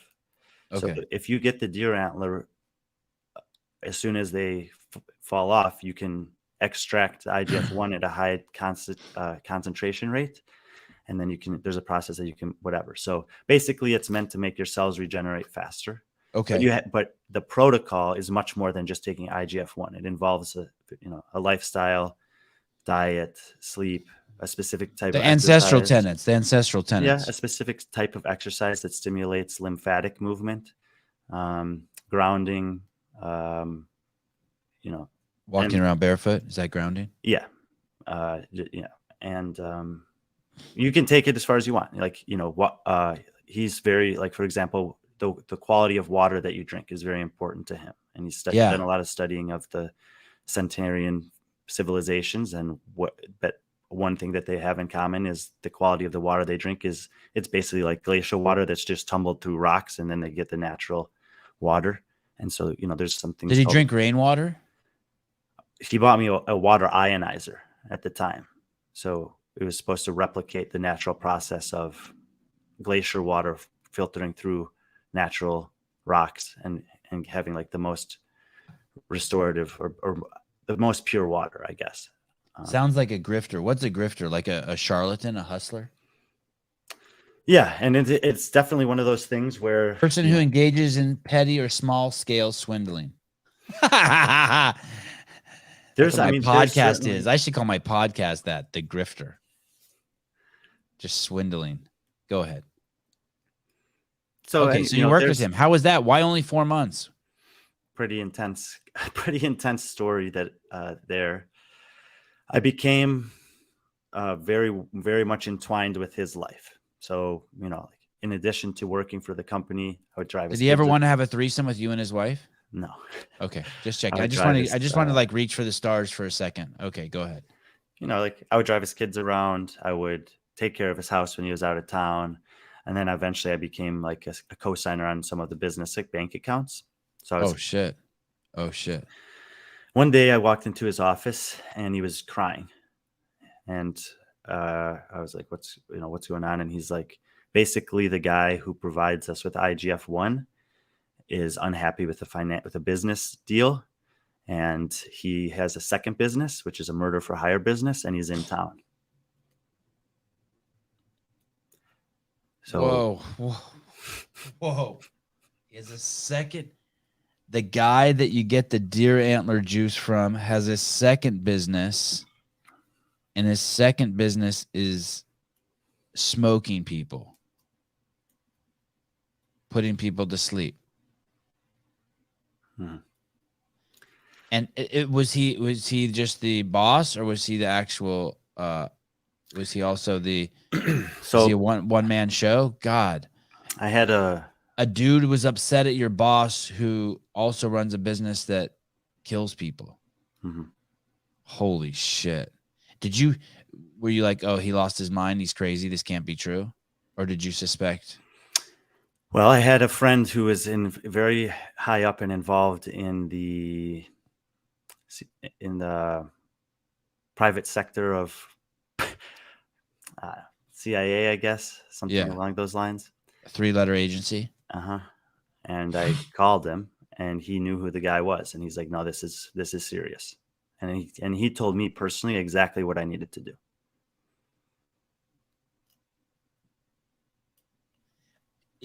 Is this other guy still alive? Your former boss?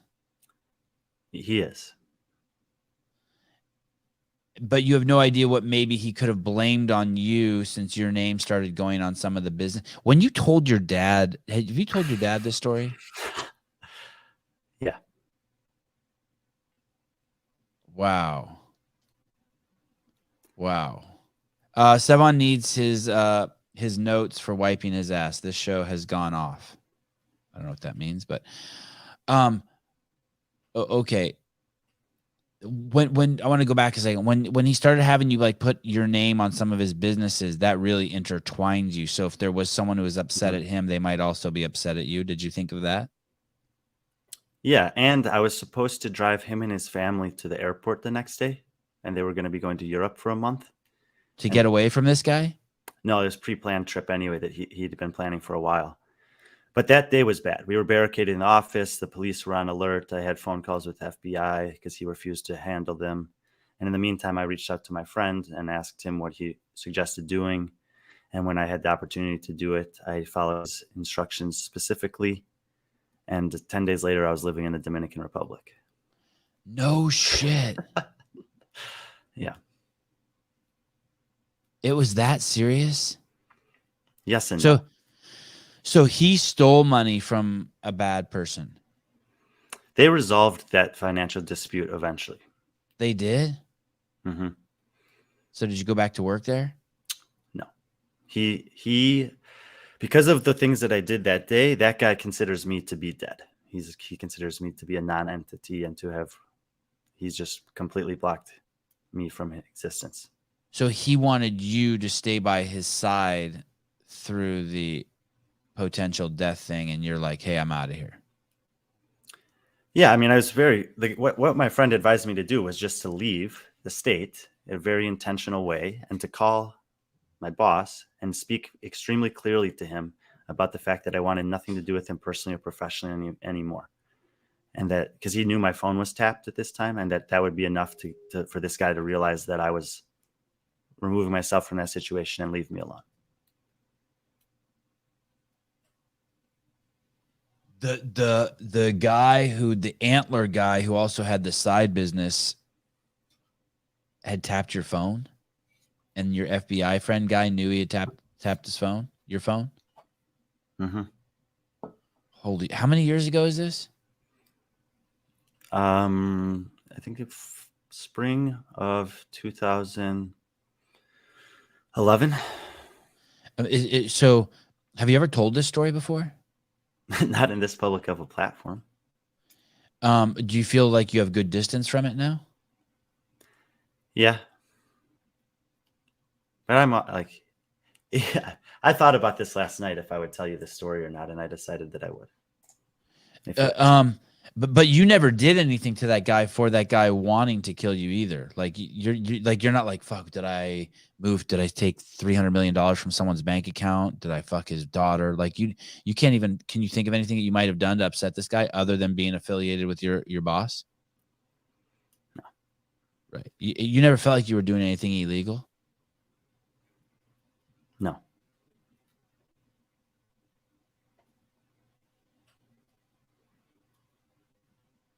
How do you know that the hitman or the antler guy and your boss reconciled their differences? Because of a friend of mine who also knows my former boss. You weren't the only two people at the company? No.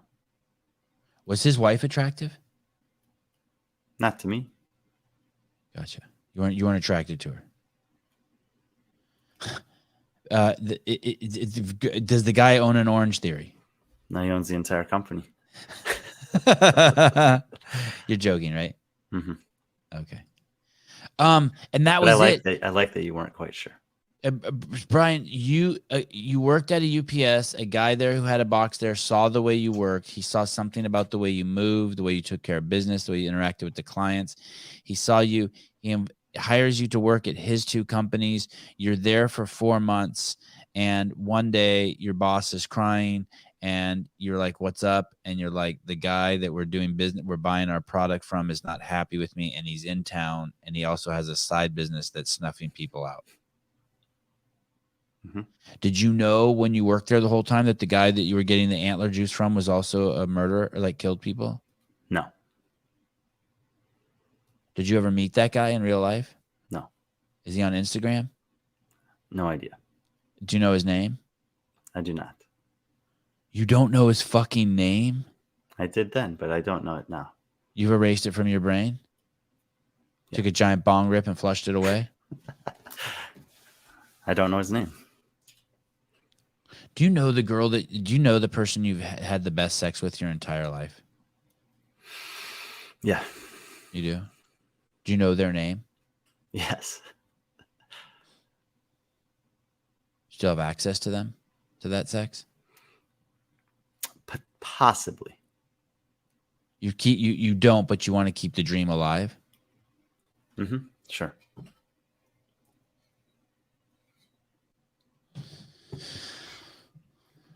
Man, dude, I don't know what I would do then. Tell me. So you moved to Dominican? You actually moved to the Dominican Republic?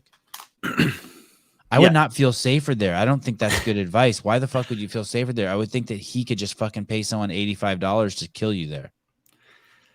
It's actually interesting. The town that I lived in the Dominican Republic showed up in a Fast and the Furious movie as a safe haven or a refuge for the main characters when they were trying to hide at one point from the federal Wow. agencies. And I was Shit. freaking blown away when I saw that, because it's probably 2017. I was the seventh one, Fast and Furious 7. I was staying at a casino in Michigan that my grandmother got for me. She was a regular at the casino at the time, and I was visiting her. She had me stay there, and I was watching the movie in my hotel room. And all of a sudden, it says on the screen, Monte Cristi, Dominican Republic. And I'm like, no fucking way. Like, that is insane, because this is a small town. If you look up where Monte Cristi is, it is in the northwest part of the Dominican Republic, like far from Santiago and very far from Santo Domingo. Like, this is not where tourists go. This is a small fishing Were you village. doing church shit there? I work for a nonprofit organization, not specifically a Christian organization, though. Beach town. Sure. Beach town. It's on the ocean, yeah. But yeah, so I was quite surprised when that showed up there. And I don't think I have not been there in a long time. But yeah, I lived there for almost 2 years. Did you have money saved up? Not a lot at this point, no. Some, but. And what did your dad say about you moving there? So the previous Christmas, my dad was married to his second wife at the time, and she wanted us to go on a family vacation that was service oriented. So we went to the Dominican Republic. You have a stepmom that wanted you to go on a service oriented family vacation? She wanted to do it with my dad. He said, well, should we invite the kids? She said, sure. I decided I would go, and then all of the other siblings decided they would go as well, except for one of her daughters who was unable to make it that year. And so we went as a family and did that. And during that time I was there, I met the owner of the company, the founder of the nonprofit organization, and I stayed in touch with him a little bit. And when I left Texas, I gave him a call and I said, hey man, I just had a really upheaval in my life. And I was wondering if I could come back for the summer in a leadership role or something like that. And so I wasn't working for him at first. I just went down there as like a trading services thing. So I had no expenses. He flew me out there, put me up, food, whatever. And I just worked as like a leader for the summer. And then it went well, so we extended it. Spoken and true, like Brian Friend, that's like so indicative. I haven't spoke to you in a couple years, and my life is in complete upheaval. I'm being chased by a murderer. Would you take me in? But I will only come in a leadership position. That fucking says it all about. That defines you. Okay. Bailey Walker, this is definitely one of my favorite podcasts you've done. I hope this is another long podcast. We need the whole Brian Friend story. I don't think we can ever get the whole story. I mean, we've definitely skipped over some stuff, but that's okay. So that chapter just closed? Which one? You just went to Dominican Republic and that was gone. Mm-hmm. And it ended. That was it. You put 2 years time there. You felt safe and came back to the United States. I wasn't that I didn't come back because I felt safe. I came back for a girl. No shit. Mm-hmm. How did you meet a girl in this? Where did she live? She was there volunteering for the summer. And I would say that during that 2 years, I did the calculation once, close to 2,000 college age women came through as volunteers. Holy shit. So it was like probable that I would meet someone I was interested in. Did you know that you were going to a place where there would be 2,000 women coming? I didn't think about it. That wasn't why I went there. Is that place still open? Probably, I think so. Yeah. Holy shit. If you're a college age guy and you want to go somewhere and like get the check mark off your, like, you want your Christian buddies to think you're doing something good, contact Brian. Holy shit. That sounds like a fucking dream come true. There's a lot. I mean, it's hard work, a lot of responsibility. What did the organization do? It's twofold. The job was really twofold. So we had a learning center in town where the kids in the Dominican Republic, I'm not sure if this is still the case, but at that time they only were mandated to go to school for half day. So half the kids went in the morning, half the kids went in the afternoon. So we had a learning center that was available to the kids on the other half of the day that they weren't in school. So the morning kids would come in the afternoon kids would come in the morning, and we would teach them the two most significant skills that they could acquire if they wanted to have a chance to get a reasonable job in their country, which were Spanish literacy and English. But the organization is funded basically by volunteers. So majority of them would come for a week at a time, usually with groups, colleges, high schools, churches, families. Sometimes people would come on their own, and sometimes they would come for longer. And then our job was also to facilitate the experience to the volunteers. So I was the director of the Learning Center, and then also regularly, most weeks of the year, leading groups through a week-long volunteer experience. Did you have a handful of intimate relationships during that time? None, except for Just that one. No shit. Are you still in contact with her? No. No, she hurt me very badly. But it was crazy intense. Mm-hmm. You were in love. I proposed to her. We got engaged. Oh shit. Is that the only person you've ever proposed to? No, I also proposed to that girl that I was in love with in high school. Oh shit. The lesbian girl you proposed to? Mm-hmm. What did she say? She said no. Oh. I told her to keep the ring. Really? Mm-hmm. As far as I know, she still has it. Was that the end of the relationship when you proposed to her? No.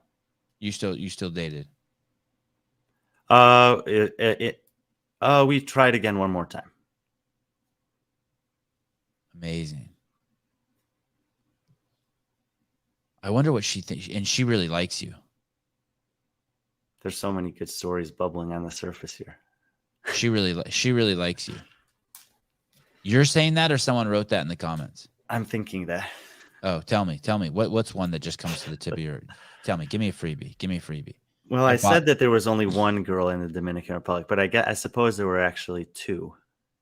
But the first one was from the family trip that we took in December, the previous year.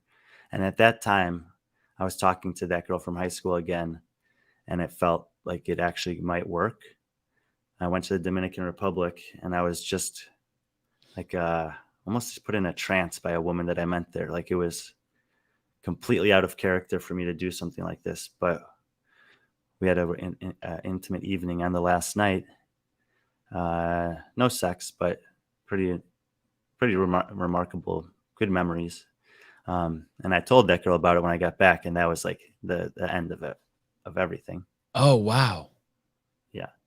And a few months later, that girl, she was in college at the time. We actually bonded over her senior thesis that she was writing. She was also a theology major. Uh-huh. And she told me, we had some great conversations, and she told me that not even her professors understood her as the way that I did. And so we had this like connection that way. And then there was a bit of a physical connection, but then she didn't really want to pursue anything otherwise. She was also extremely put off by the fact that I had this other woman. She basically told me, she said, if you cheat on me, you'll cheat with me. Whatever. But a few months later, she called me. Oh, no. If you cheat with me, you'll cheat on me. That one. Yeah. Yeah. So she was upset about the lesbian? Well, she didn't know I was a lesbian. She was upset that I had someone back home and that I would still have this intimate evening with her. Oh, okay. But a couple months later, when her thesis was getting ready to be due, she called me or texted me or something, and she's like, hey, I want you to come visit me. She was living in San Diego. And I I was working for that company at the time. Healthy The one with Protocol. the one with the deer antler? Yeah. And he knew about her, and I told him that she invited me, and he's like, "You got to go." And that same day, I bought a plane ticket, flew Were to you San taking Diego. deer antler at the time? Were you taking the Mhm. antler? You Yeah. were? Did you Yeah. notice any changes in your? I think that it's one of these things that if you're eating a very healthy diet, having a healthy lifestyle, you can notice this stuff also. But it's like the rate at which your fingernails and toenails grow is it's like that's really the only outward sign of the regenerative properties of the cells. I felt good, but I felt good anyway, you know? Right. Okay. So on the same day that she asked me, I flew out to San Diego. She picked me up and she took me to a hotel, not to her place. Oh And she shit. basically threw me on the bed and just immediately just had crazy, wild, incredible sex with her. We spent the next 3 days in the hotel room, basically just fucking and working on our thesis. And it was a very, very memorable trip in San Diego there. And pretty much have not heard from her again since. No shit. But I don't regret it at all. That was a fun trip. Wow. Mm-hmm. Was her name Carla? No. Okay, just checking. Carla, $10. Thank you. Was these were all? Are all these women? Are these women? They were all your age or younger? Yeah. Have you ever had an older girlfriend? Like someone who's 10 years older Girlfriend, than no, you? but I've been with older women. Yeah. Do you like older women? I have at times. Yeah. Then just women in general. You like women? I do. Yeah. But you know. What did her thesis get wet? I had to edit that a little bit. Robbie Myers. She did very well on it. She did do well on it? Yeah. I mean, we you know, you need to have some downtime between those physical sessions. So we worked a lot as well on our thesis that weekend. Wow, that's crazy.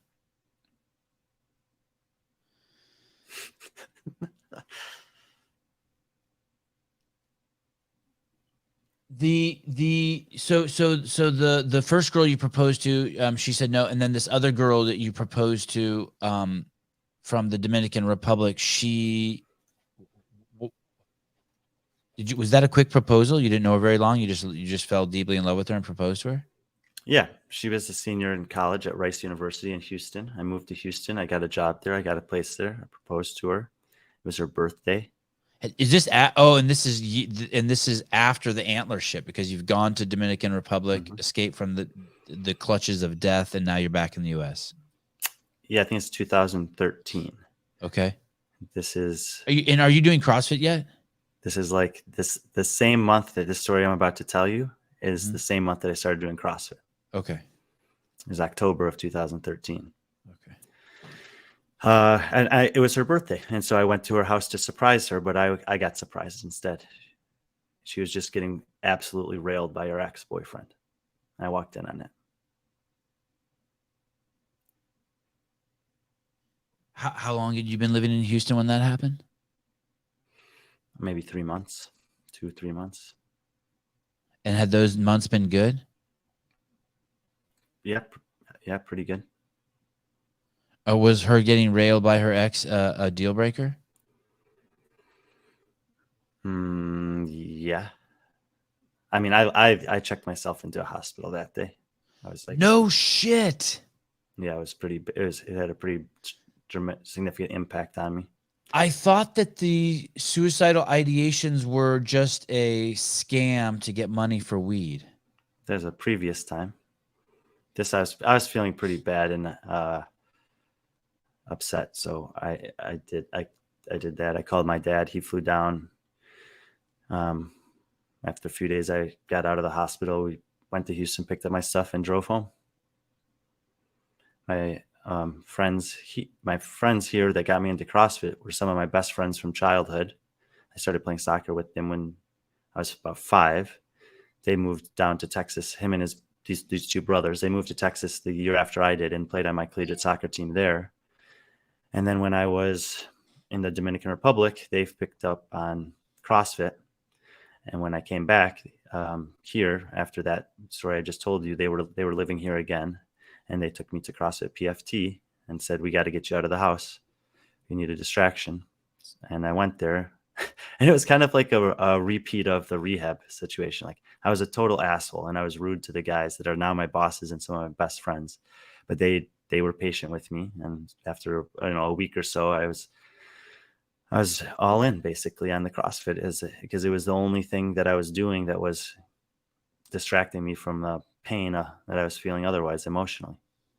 Oh, so you're I just wanted to just you're in Dominican Republic, a girl's there volunteering, you're working there, you hang out. She's only there for a month or a week?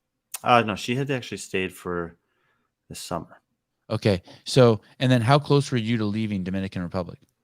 I didn't leave right away. Like, I stayed there the entire next year, and then I went back. And you never saw her for that year, so you were just writing emails back and forth?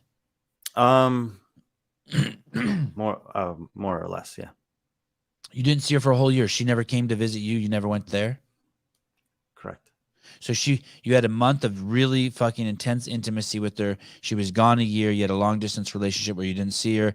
Then she moved. She lived in Houston. You moved to Houston, and you're there for and you get there, and is she there at the airport with open arms, happy to see you? Well, I drove from Dominican Republic to Houston. No, from Chicago. I came home. Oh. Okay. And then when you get there, you rent a place. You don't move in with her. She was still living with her, her girlfriends from college. Okay. And so you rent the place there. And what job do you have in Houston? I was working for another sort of a nonprofit organization, but in the realm of Christianity. Okay. And were you a Christian then? I never answered that question. Do you believe that Jesus came, that God gave his only... I did ask someone to do a baptism for me in the ocean of the Dominican Republic. And you did it? You actually did it? Mm-hmm. Do you believe that... I'm probably not going to answer this. Hi. Thank you. Yeah. Just be careful of that camera right there. That's my beauty shot.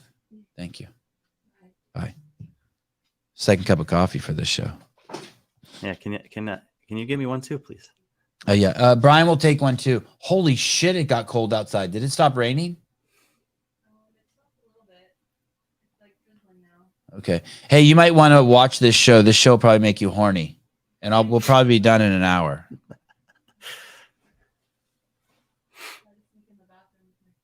Okay. I love you.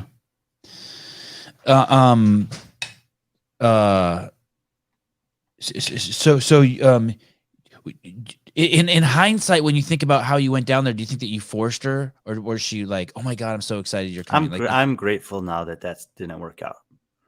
I understand that, but when you went down, like, were you blinded? Like, should you have seen signs before you went to Houston? In hindsight, when you play it, that like, oh, I shouldn't have gone there. It's interesting. I introduced her obviously to friends and family of mine. And this what I'm about to tell you reformed my own personal interaction with this kind of situation. Everyone that met her was like, "Oh my God, she's so beautiful. She's so nice. She's so smart." All these compliments about her. How was her body? I enjoyed it. Yeah. Except for my one friend. And this is the same guy that introduced me to CrossFit. And he says, "I don't know, man. There's something about her. I don't trust her." And he told me that. And I was like, you don't know what you're talking about. You just don't know her. Let me ask you this. And then wait. And then this happens. I walk in on her, and obviously I'm completely devastated and whatever. And after the fact, all of the other people in my life are like, "Oh yeah, I think it's for the best. There was something weird about her." And I'm thinking to myself, what the fuck? Like, you guys are supposed to care about me. Are you just telling me that you think she's pretty and attractive and smart because you don't want, like if you actually think, or are you just saying now that you think there's something wrong with her because that's what you want me to hear now? And I realized all these other people in both instances were just telling me what I wanted to hear, and they weren't telling me what they actually thought.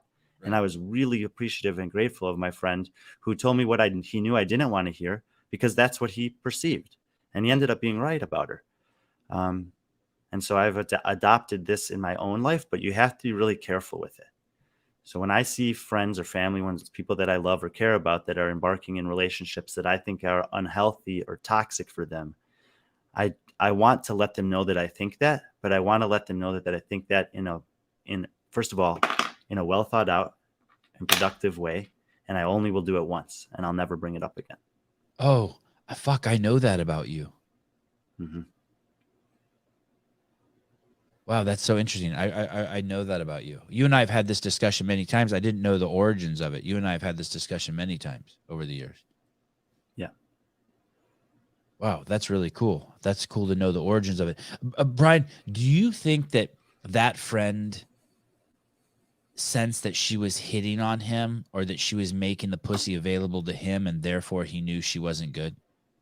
I know it's a stab, way big stab in the dark, but I'm just curious. I'm not sure. Did he tell you what vibe he got from her? I remember that he specifically said, I don't know what it is, but I just don't trust her. Okay. So then let me go back to my other question. Did you think, in hindsight, did you think that there were signs that you should have picked up on, that made it so that she really didn't want you there? Yeah, I think that'd be fair to say. Do you think, okay, do you think that maybe she was, she really is a good person and it could have worked out? She just needed to work out some of this like external, I do like, think she's a good person. Yeah. ancillary fucking. Okay. Can you, so you, can you give me the details of showing up to her house and what happened that day? Like, you pull up in your Honda Civic, you get out, you see a car there you don't recognize. Yeah, more or less that. And, I had some flowers for her birthday and just wanted to surprise her. And I saw that car there and I was suspicious of it, but like I said, she lived with her friends. So like that, it could have been one of their, just whatever. So anyway, I just walked into the room and I just dropped the flowers and I was like, holy fuck. And I left. Wait, so no one else was home? It was early in the morning. It's like 6 a.m., 7 a.m. or something. And before you opened the door, could you hear anything? Yeah. You could hear fucking. Bed moving. Can you still hear it? Like now as we talk about it? I haven't in a long time, but yeah. And then you open the door, and when you open the door, is he on top or is she on top? He was. Did he see you? Well, they both. I mean, I just was like, "What?" I think I said something like, "What the fuck?" And I left, and they both saw me. Yeah. Christ, Sevon. That's kind of a weird juxtaposition of words, but I'll take it. Jesus Christ, Sevon? No, not. No, just Sevon. Please, please do not put me on a pedestal. Wow. I'm trying to think if I've ever had anything like that.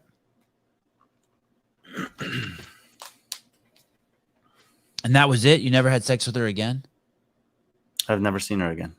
Never saw her again. Did she call you and try to say, I'm sorry?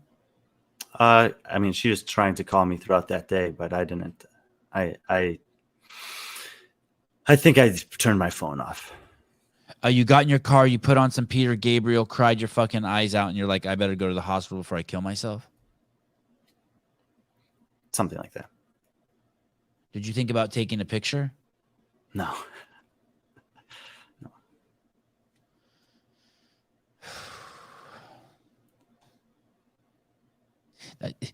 These stories, like, I need the details.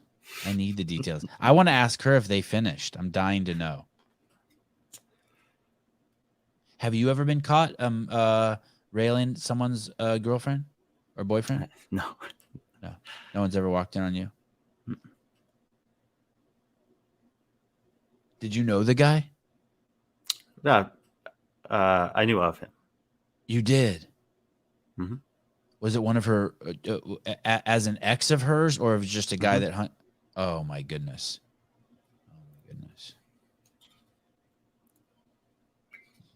Oh, we need to kick her. I wouldn't be surprised if they ended up getting married, honestly. Oh, interesting. Like she talked to me about him as if it was but this bad stuff and whatever else. But when I think back about it, the frequency with which she brought him up, I think she's just like really hung up on him for good or bad. Who broke up with who in that relationship? Do you know? Like before you came around? I'm not sure. Jesus, guys, easy. Look at this. Move on, Sevi. Did you watch that video with Hiller and and Miranda and Julian? I have not. Oh, I bring it up because I watched it and I felt uncomfortable watching it for some reason, and I'm wondering if like some people feel uncomfortable with me with this, and so that's why they want me to move on.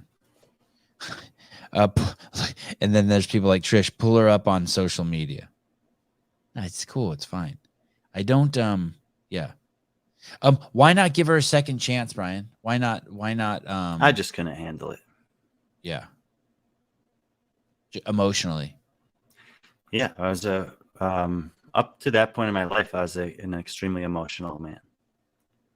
You think that cauterized something? You said up until that point. I feel like I'm less emotional now. Like you got damaged or you grew? It's debatable. Maybe a little both. So you went to a hospital, and how long did you stay in a hospital? 4 or 5 days or something. Did they give you any drugs like Xanax or Paxil or no? No.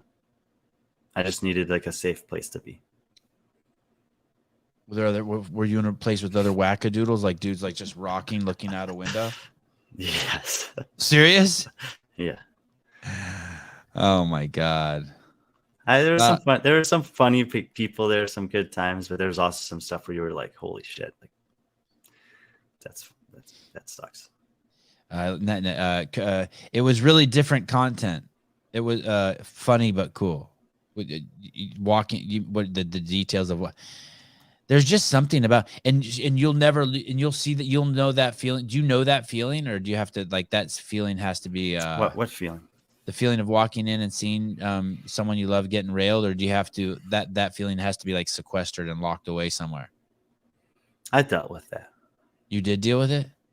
Yeah. God, there must be a lot of power there.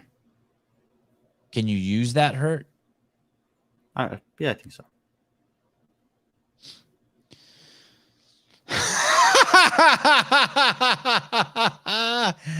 Oh, what are the best no couldn't worry? Okay, so from there you get it's at that exact time in Houston you get to the hospital and your friends introduce you to CrossFit as some sort of therapy. Did I understand that right? Yeah, more or less. And In it was a great distraction when I was at the CrossFit gym early on. I was in fact not thinking about that, which was nice. Brian asked him to move on. Just because of that, I'm going to go back. In hindsight, do you wish you would have handled that differently? For anyone who does walk in on someone they love getting railed, how do you think you should handle that? You think you should walk out? Yeah, just ask if you could join in, maybe. That's what I was thinking. Something like that. Yeah, I figured you were thinking that.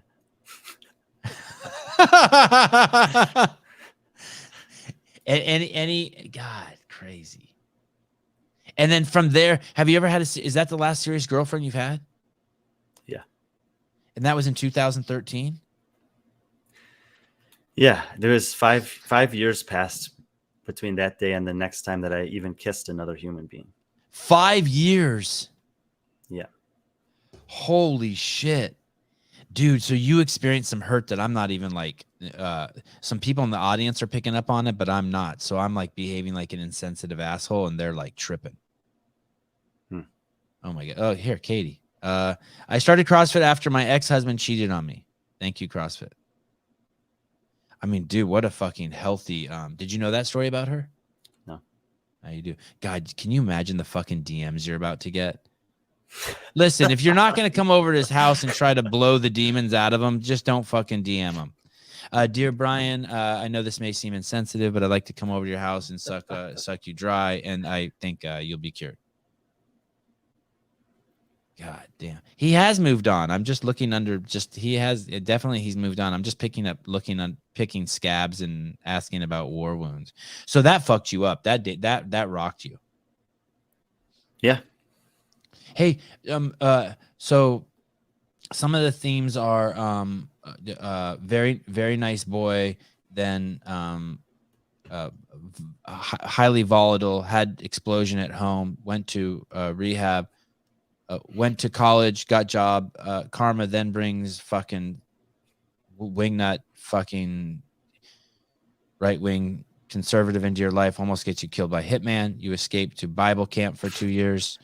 You get out, fall in love with the girl, and within 3 months, you have another crazy high of getting emotionally fucking devastated.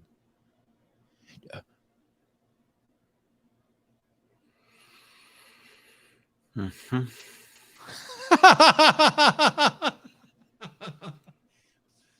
Okay. So how long do you leave Houston after that right away? You can't. You don't want to be there. Mhm. Did you ever drive by her house again after the incident? No. Did you ever? Wow. God, that's fucking crazy. Is she the girl that you had the best sex with ever in your life? No. And then so you didn't. So from San Diego was better than that. Wow. Okay. Okay. Also not the best though. Okay. Wow. Um. So from 2013 to 2018. Mhm. No, he knew her for more than 3 months. He knew her for like almost 2 years, year and a half. Long distance relationship. So, so you why 5 years? Just because it hurt that bad? It wasn't like a premeditated 5 years. That's just how long it was. Yeah. And oh, this is a great question. Was the best an older woman? No. Oh. Well, then the best is still to come. So you started doing CrossFit in Houston, and then you basically left there and you went back to Chicago? No, I started doing it in Chicago when I got back here. Oh, okay. Hey, why don't you live in Florida with where your dad is? Why don't you go closer to your family?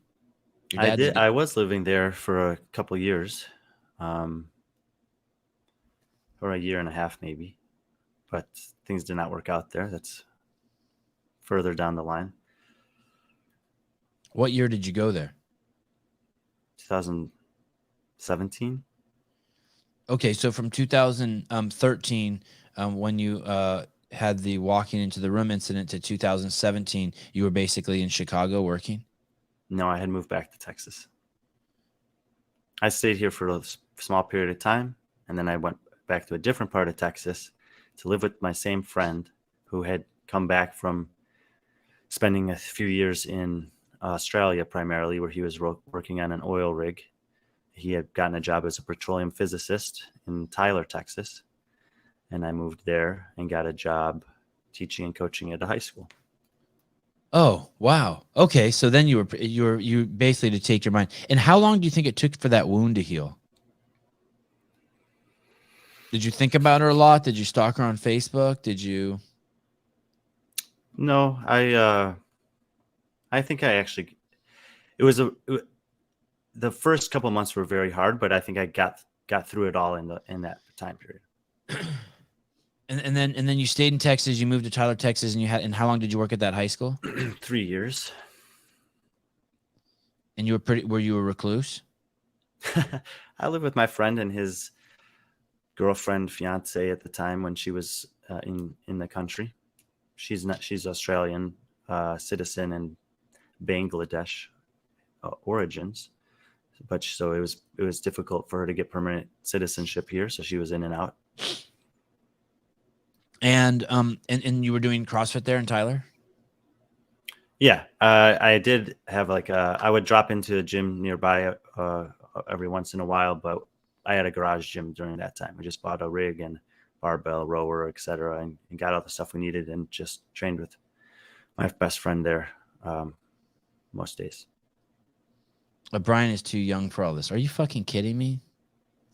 It's perfect. He's cruising along perfect. These are good. This is perfect. He needs a couple more incidents. Okay. So then you and then why do you leave there? Another girl? no, not a woman, but not anything romantic. It was that third year they hired an administrator who, if there's any Harry Potter fans out there, she was the equivalent of Dolores Umbridge. Very, very strict rule follower. And I was not. Those kids needed a lot more. I was a world history teacher. And a lot of the kids in this school, it was 99% of the population was Black and Hispanic of the school. And a lot of them had very poor family situations, couldn't read very well, couldn't write very well. And most importantly to me, were afraid to think for themselves.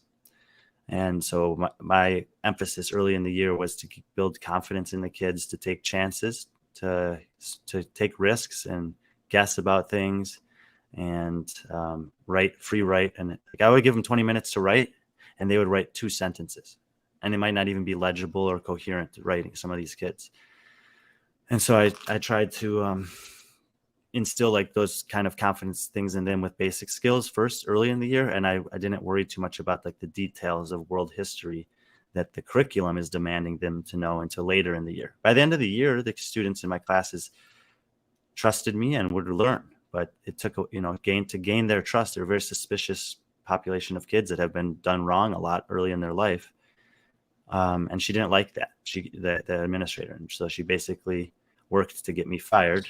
In the meantime, she's sleeping with the principal of the school, who's married. But, my transgressions were worse.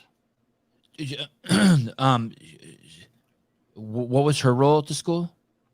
Basically an administrator, an assistant principal or something. So she was assistant. How do you know she was fucking the principal? You Because walked in on her? someone at the school told me, who knows, told me. I don't want to say too much about that. How come? I just prefer not to, because it's not. I said something on the podcast the other day, and I got a text message from someone. Mm-hmm. It was about them.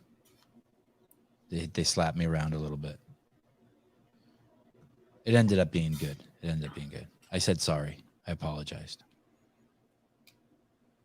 I asked them if they wanted me to correct the record. They said no. It's fine. Just drop it. Sorry. Alan Kestenbaum, what made Brian want to know everything in CrossFit? $2. No, Brian, don't answer that. We're not even close to that. Wow. So, what did she end up doing to get you fired, or did you? No, it's not Dan Bailey. No, I'm not saying sorry to Dan Bailey. I didn't do anything to Dan Bailey. What did she do to get you fired, and or did you quit? It was forced resignation. There's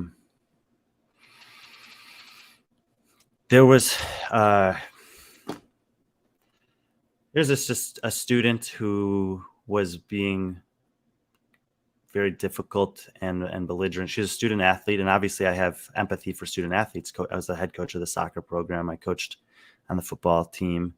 But I had this kind of, I had like I don't know what you would call it, a pattern or a strategy when it came to the students. So I was very hard on them early in the year with a great deal of expectation, and it would reflect in their grades, and they would have bad grades, failing D's, C's. But when it came time to turn in the report cards or the final grades for the semester at the end of the semester, I would be lenient to some extent. I would give them easy outs to get their grades to where they needed to be to satisfy their requirements. And I mean, there was a part of that was pressure from the school system to just keep moving everyone forward. You don't just accidentally have kids as sophomores in high school that can't write. But one of the girls that was on the basketball team just was being extremely belligerent in the response to the sternness with which I was treating her. And she got her basketball coach, who is friends with this administrator, and she just took the opportunity to basically, I don't know what you call how she went about doing it, exploit or extort, or, and I had to basically just make a decision if I was going to just do what she told me to do for the sake of the girl, or if I was going to just hold my line and say, no, she's done nothing in my class. And until she does something, I'm not going to give her a grade that just so she can play in the basketball game. Wow. And she took it up the chain, and the principal called me for a meeting, and I I stood my ground, and he based on what it was a fucked up situation, but based on the things that she presented to him and the fact that I refused, I was like, he took a administrator's side on it, and he said, you're actively suspended or something like that. And basically a week later, I was given an ultimatum of either doing exactly as they say, being fired, or choosing to resign on my own. So Brian, it was just cut and dry as like, yo, this bitch got to get a fucking C so she can play in the basketball team. And if you don't give it to her, we're going to fire you. There wasn't like, by the way, we know you've been smoking weed in the parking lot at school and we're going to turn you in for that. There wasn't like, they didn't have like some sort of like. Yeah, right. They did or they didn't? They did not. So they didn't even have anything against you to leverage or blackmail you with. It was just straight up your fucking job or give her a C. Yeah, more or less. Wow. It was really sad. Did you think about suing them? I've had some situations like this, but no, and where I've thought about that. What happened in Florida ended up also being a kind of a situation where I could have maybe pursued some legal action, and I chose not to. But we haven't got to that story yet. No, can't wait. We might have. Anyway, what are you doing today? What the fuck could there be going on in Chicago? I can't believe you live in Chicago. I have another show to record at noon. Oh, with who? It's a surprise. I don't think that. Anyway, that's in 30 minutes. Is it on with Talking Elite Fitness? Maybe. Dude, they're gone. They don't exist anymore. I just showed you. They're fucking gone. Everyone go try to find Talking Elite Fitness on Instagram. Tell Brian that they're gone. They're gone. It's done. I paid someone $12 to erase them so I could have you all for myself. I sincerely hope they're not gone. That sucks having your Instagram account fucking vanished. Can someone check? Can someone in the comments check? Just check. Like, don't log out of YouTube. Make sure I'm still getting the views. So you lost your job. You stood your ground and they fired you? I chose to resign. But it was the thing. It's incredibly sad to me because that I had done. The kids got hurt in the end. The kids get hurt. Extremely. They had to reassign teachers to my classes 4 different times in a month before they found someone that could handle them. I had a really difficult group of kids. They had, and then the soccer team. What happened to the soccer team is one of the saddest things I could have imagined happening. We were favored to win the conference that year. We were really good, and the kids were really disciplined. They were really bought into what I was doing. All Mexican kids? All but one black kid. The inverse of the football team. Yeah. It's awesome. And like first generation Mexicans, right? Mm-hmm. Yeah. First or second. And I had How was your Spanish? Well, I had learned Spanish living in the Dominican Republic, so I could communicate with them in Spanish. But you're talking about how it's sad what happened after that. So the team was we had hardly any injuries the last 2 years, and I had developed a good rapport with collegiate coaches in Texas who were recruiting kids from my school because they were pretty good soccer players, and I was holding them accountable for grades. And that year, after I was forced to leave, they finished last in the conference. They won 1 game. There were 2 ACL injuries, 1 ankle injury. One kid got a girl pregnant. 1 kid went to jail. Three other kids never played soccer. They just quit the team and never played again. And the program went to complete shit. And then when I found that out, I was like pretty devastated. When you resigned, how long before you left Tyler? Not very long. A week maybe. Crazy.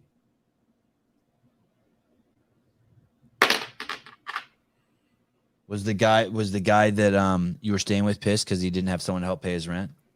No, it was actually kind of synchronistic in that regard. He was also being moved to an office in San Antonio.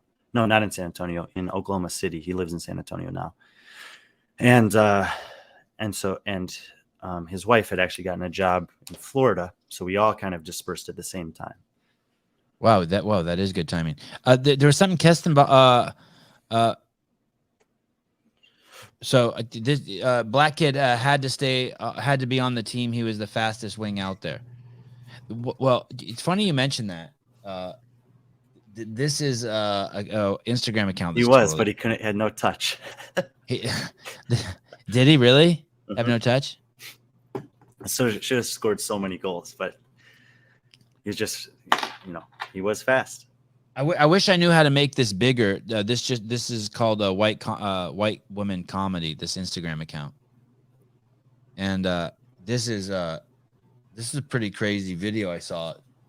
I can't remember if I saw it late last night or this morning, but these are 3 melanated women here, then a fucking whitey, then 3 melanated women, and just fucking watch this. This is crazy right here. Set.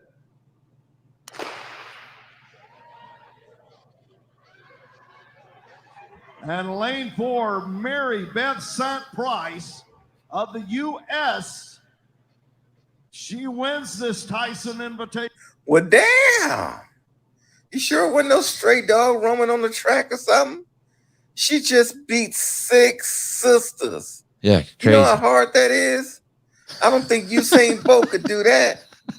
She shot out of them blocks like a torpedo.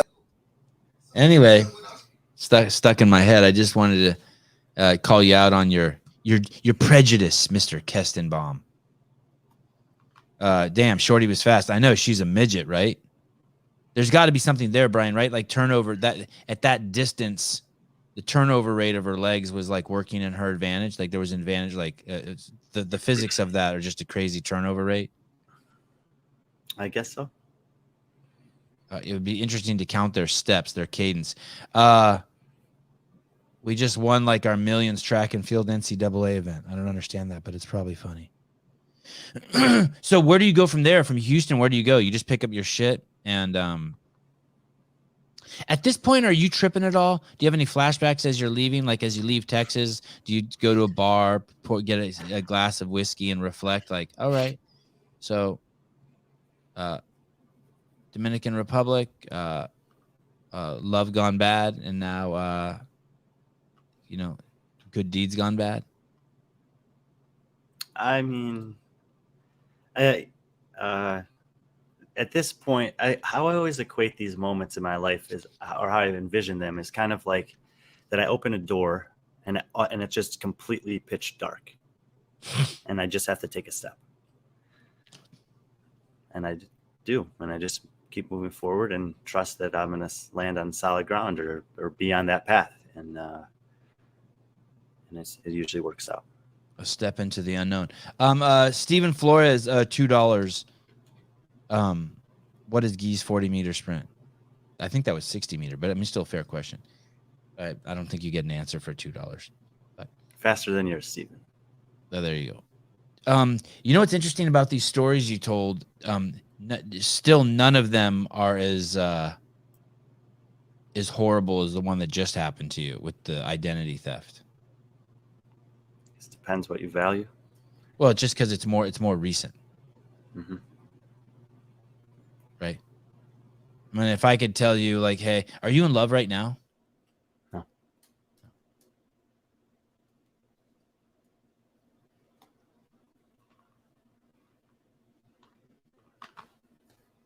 Oh, sorry. I started reading it. Oh, wow.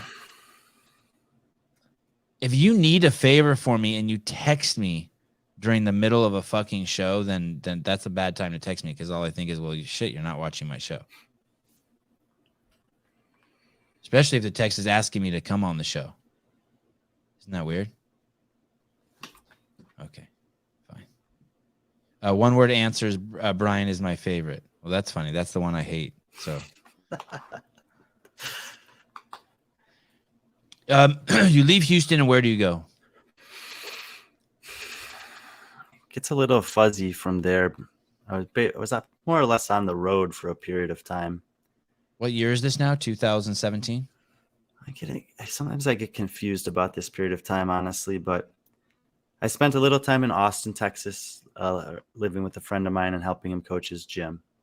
And then I went to Florida. Yeah, that's right. And then I went to Florida. To Naples? To Naples, Marco Island. And was working at a CrossFit gym there part-time, and then I got another job coaching at a high school, coaching a soccer team at a high school in Naples. And then I had a kind of a decision to make. The the high school offered me a full-time teaching job and wanted to keep me on as a soccer coach. And Were you living with your dad? I had been living with my dad, and then I moved into a place on my own. Okay. How long did you live with your dad? I'm not, a couple months maybe. How was that? It was fine. I mean, him and his wife were there, and I've never necessarily been a huge fan of hers, but you know, they had a guest bedroom. I don't know, we had dinners together. She's a great cook, but I wasn't home a lot. I was at the gym or at the school coaching the soccer team most of the time. Does she have kids? She has 2 kids.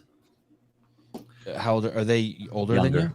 Oh, that sucks. Hey, just so people know, look at this. You can take a road straight from Miami through just fucking some of the weirdest fucking landscape you've ever seen. And you I've can done it many times. And you can take that road and just cross over straight over to Naples. But you said Marco Island is different than Naples. It's pretty far south of Naples. Yeah, my dad lives on Marco Island. Okay. So I was living there and commuting up to Naples, like where it says Naples on there, or East Naples. Yeah. That's where the gym was. And then up further where it says Golden Gate is where the high school was. How far is that commute? It's like 30, 40 minutes, depending on traffic. Dude, this is a fucked road network. There's only 2 roads in and out of Marco Island, the 952 and the 92. Mm-hmm. What a Bridges fucking on both sides. Say that again? Yeah, bridge on both sides is the only way to get to the island via. What a shit show. That's only a matter of time before that gets fucked. Hey, have you that's a whole different story. They better build like 20 more. I can't believe they don't have one that just goes right up the coast here. It must be just that it's just so marshy, right? I don't know. Is shit expensive in Marco Island? Yeah. Look at, they got a JW Marriott there. Used to stay at those when I was balling. Damn. There, the year that I was born, my dad got a timeshare on Marco Island, and we went there every year during spring break. So he's always had a kind of soft spot for that place, and then he ended up wanting to move there when he was ready to move south. What are all these red things? Houses. Is it all old people there? There are a lot of old people there, yeah. Okay, so you go to Marco Island, you hang out with your dad for a couple months. You're there with the stepmom who's a good cook. And do her kids live at home?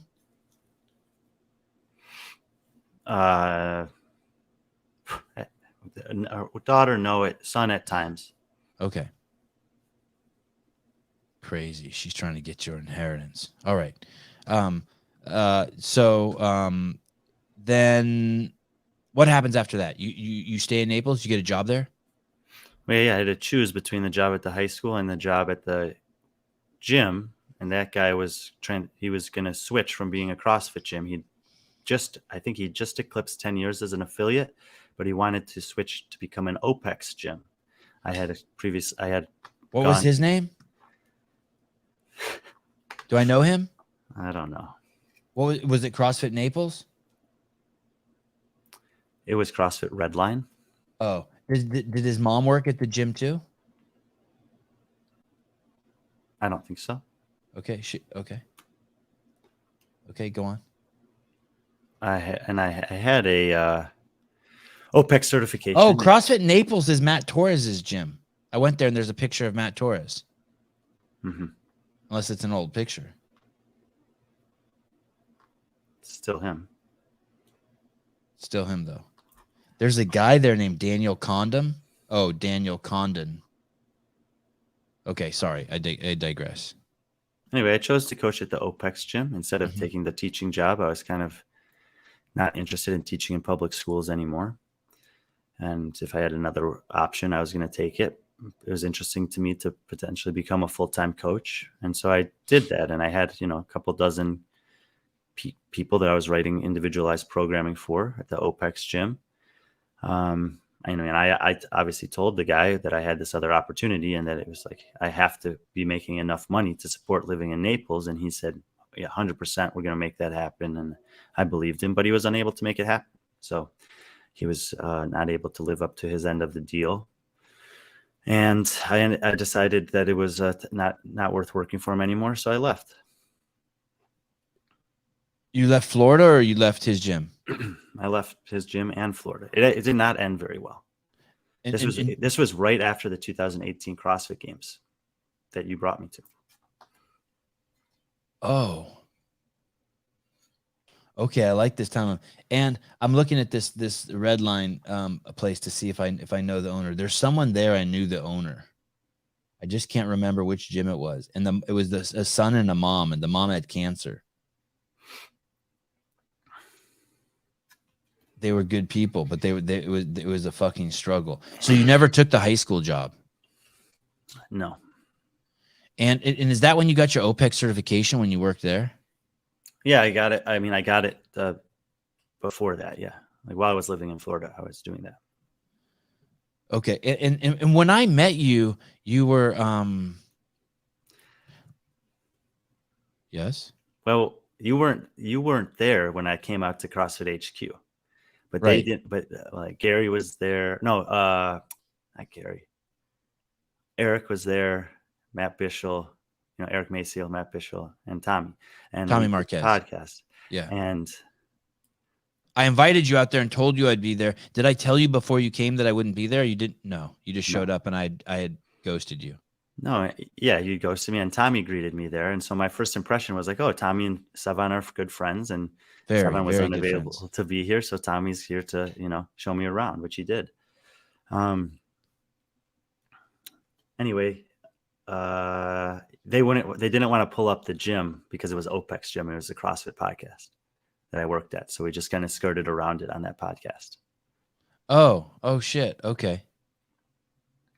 Interesting. I think if I would have been there, we wouldn't have skirted around it, I'm guessing. I don't know. I was friends with Maciel and Matt. I was not friends with Tommy. Not that there was anything, but it's always been weird between me and him. Always. But it wasn't bad. You know what I mean? Like I'm appreciative that he greeted you there. And annoyed at the same time. But when I met you, so then where did I meet you the first time? Albany, New York. That was it. So why did I just Like said, hey, will you come out there and we can work together out there? But I never met you.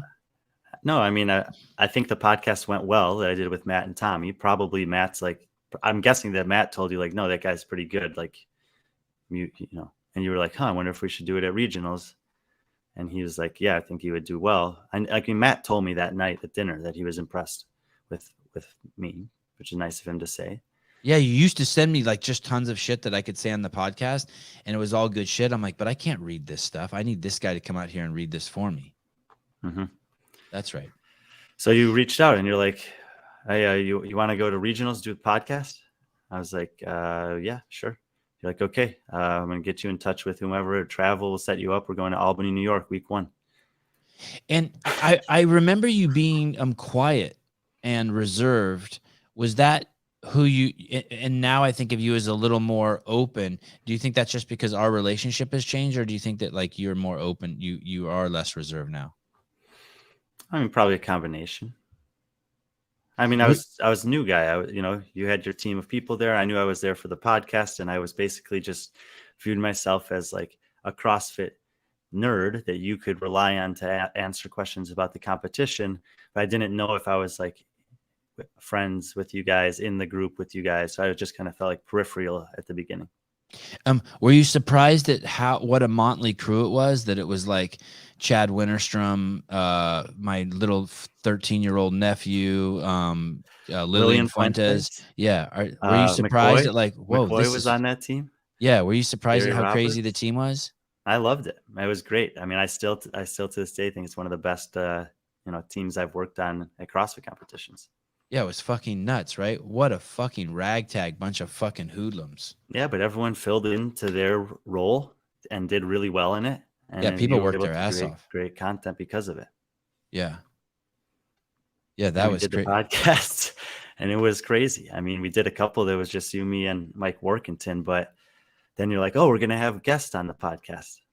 And the guests, were Vellner and Bergeron and Katrin Davidsdottir.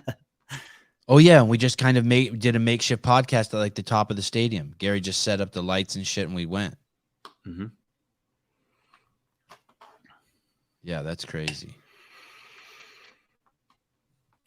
And then you moved. So what? Why was it bad there? When you left that gym, just that like there were promises that they made that they didn't keep, and that upset you.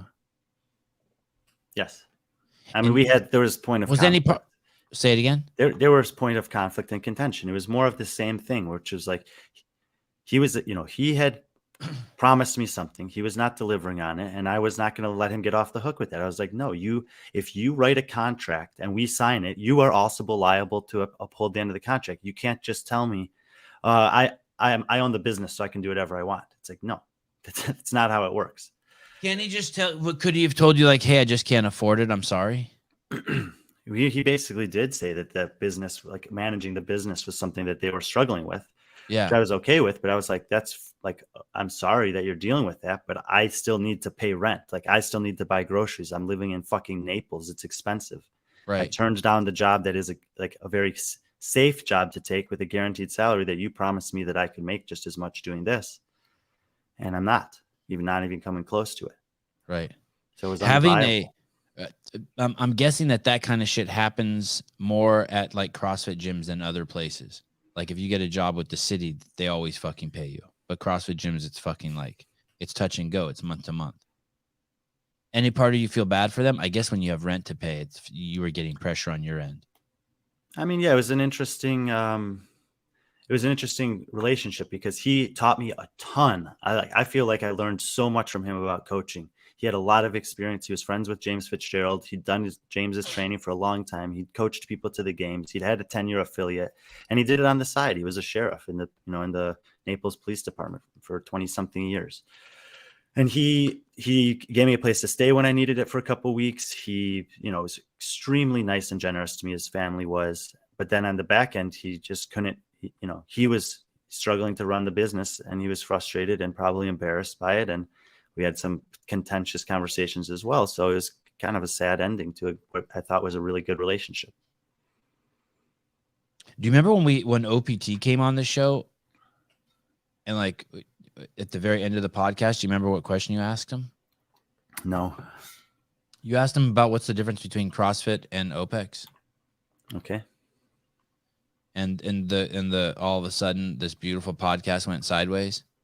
And he said, I'm paraphrasing, but he basically said, we do individual training at OPEX. And I said, hey, CrossFit's scalable. And he rolled his eyes at me and snapped at me. Remember that? Vaguely.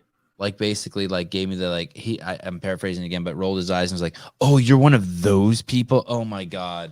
It just shows how much work we still have to do. Do you remember that? And then the fucking whole podcast got weird after that.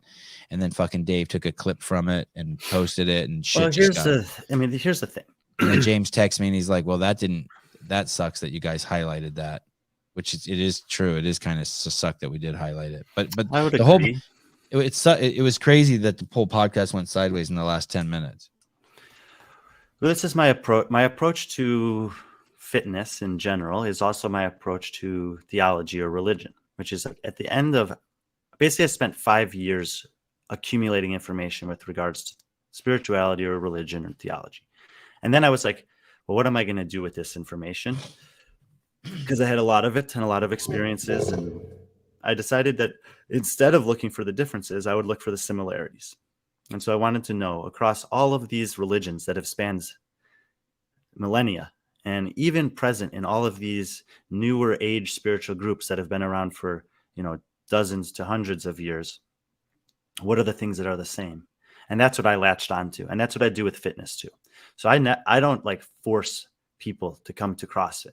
If you're living an active lifestyle and you have something that you like to do that's generally physically active 4 to 6 times a week, you're moving blood through your body, you're sweating and you're getting your heart rate up, I'm happy.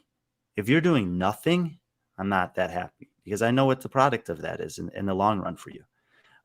But it doesn't matter to me if, like I said, my dad's a very active person, but he doesn't do CrossFit. No one in my family does CrossFit, but they're all active. My brother's a tennis pro. He's on the court all the time.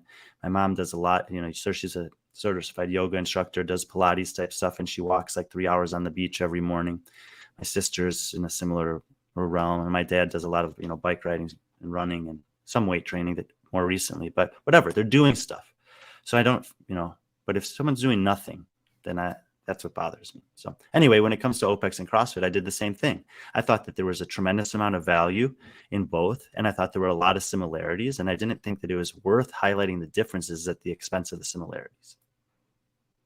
When it comes to religion, is there, you like that guy, Jesus? Like how he kind of is in all the stories? During the time that I was in college, I met a professor. He's also on my top 10 greatest influencers list. And he and I had coffee once a week on Sunday mornings. I wasn't drinking coffee at the time. We went to a coffee shop. He would have coffee. I would have a smoothie. And we did a 3-year study of the Sermon on the Mount. You and him? Mm-hmm. Occasionally his wife would join. Occasionally my original lover would join when she was Would in they town. fuck up the vibes when the hoes were there? When the ladies No. were there? They wouldn't No. fuck up the vibe? It was Okay. a very, very easy in and out. Okay. And anyway, so occasionally we had guests, but the three of us did a 3-year study of the Sermon on the Mount. That's only 3 chapters of one book of the Bible in 3 years. And I still consider the teachings from there to be probably the best summary of all of the things that I learned studying the world religions. You like that guy? Hey, I heard you. You like that guy, Jesus, who's in all the stories? I do. He's cool. Is he your favorite character? In all of humanity, is he your favorite person? Like of. I don't know. I don't like that question. Yeah, okay, let me rephrase it. Is he your second favorite character? My eyes are watering because one of my nostrils is closed up. I'm afraid to look at my phone. Your daddy's in the Okay. comments, like trying to get you like to move along. Your handler annoys the fuck out of me. Like there's something better to do in the world than talk to me. Fucking hate that. Can you believe we're gonna get back on tonight? Yeah. Hey, what do I have to do? This is off subject. What do I have to do to prepare for tonight? Like, there's so much shit in that thread. There I don't was a think bunch you of have to do very screen. much. JR and I specifically have not spoken to each other the past 48 hours, so that we will have plenty to discuss on the show tonight. Okay, and what has been? There's some shit that's been released. I should at least the know. floor plans for the quarterfinals. Yeah, you should look at those. Okay, so and where are those on .com or is that those on Instagram? Both. They're all over the place. And I put an article up with Barbell Spin this morning. Okay. That's a follow-up to the one that we wrote a few weeks ago. And I'm hopeful that I'll have another. Let me see actually if this guy emailed me yet. So we have the article on Spin. We have the floor plan. We know what the equipment is going to be relative just to that equipment list that came out a few months ago, right? Yeah, we have equipment list, but a majority of the equipment that will be needed for the quarterfinals is on the floor layouts. And I will actually be putting up another Instagram post here shortly that I think we should lead with the Spin article and this other one I'm going to put up because there looks back at the open and then we transition forward into the quarterfinals from there. Brian, thank you for being honest and vulnerable. I appreciate and respect you even more now. I don't respect you for whatever that you're wearing on top. If that's like a biker's jersey, I don't respect that. Oh, look at Sam Briggs's post. Okay. And then we'll touch on other stuff. Like I'll ask you stuff like, hey, is there anyone that didn't Sam make it? Briggs's post is just, she's not doing the quarterfinals. They may want to look at the predictions that she made for the workouts, but I'd rather hear what JR thinks. People are so horny for airtime. Sorry, let me read. People are so horny. They'll talk about ruining a great sentence with the last 2 words of it. And then from 2000, when you moved from Florida After you left CrossFit Redline or OPEX Redline, where did you go? You moved straight to Chicago? No, then I spent about probably about a year mostly living out of my car, but not like that. Like I just packed up what I could fit in my car, which is, camping supplies, some training equipment, clothes, etc. And I would drive around and visit people for a month or two at a time, and then after that, basically about a year of doing that, I ended up back in Chicago. And when you say back in Chicago, why? When were you there? I lived here. My first 18 years of life. Yeah, but I mean, fuck you. When you went to Dominican Republic for 2 years, and then you went to Texas, and then you went to Florida. I mean, it's like, okay, fine, I'll let you get away with that. So you moved back to Chicago, and when you moved there, who lives there? Your mom lived there at the time? No. During that time, who was there? Why would you go there? I don't get why you would go to such a shithole. I mean, Chicago is a world. My dad was renting a place here that I could stay at. He wasn't living here at the time, so I had, like I said, I just been driving around a bunch, and I was up in this area anyway. And I asked him, is that his apartment you're in right now? No. Oh, that would be contradictory to the independence from him that I'm seeking. Does your dad still have a place in Chicago? Yes. God, your dad's a baller. Your dad has a fucking place in Chicago. That's just a place. Mm-hmm. Wow, what an interesting life you live. Okay, so you move there and you immediately get a job at a CrossFit gym? No, I was writing my books and screenplays at that time, and I was doing that pretty seriously. And Screenplay about what? It's just the screenplays of the books that I was writing. What books were you writing? Well, we haven't talked about those. I one time was writing an autobiography, but these are more of fantasy adventure novels. If they ever finish them, there'll be a series of 4, but only the first one is done right now.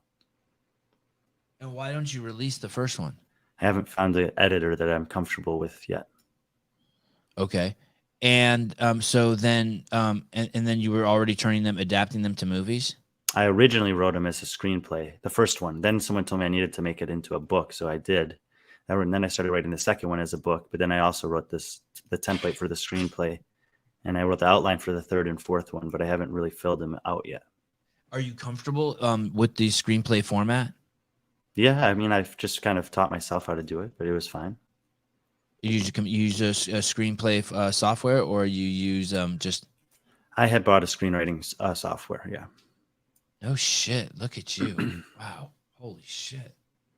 And so you're there, and how are you making money if you were fucking smoking weed and chasing a dream?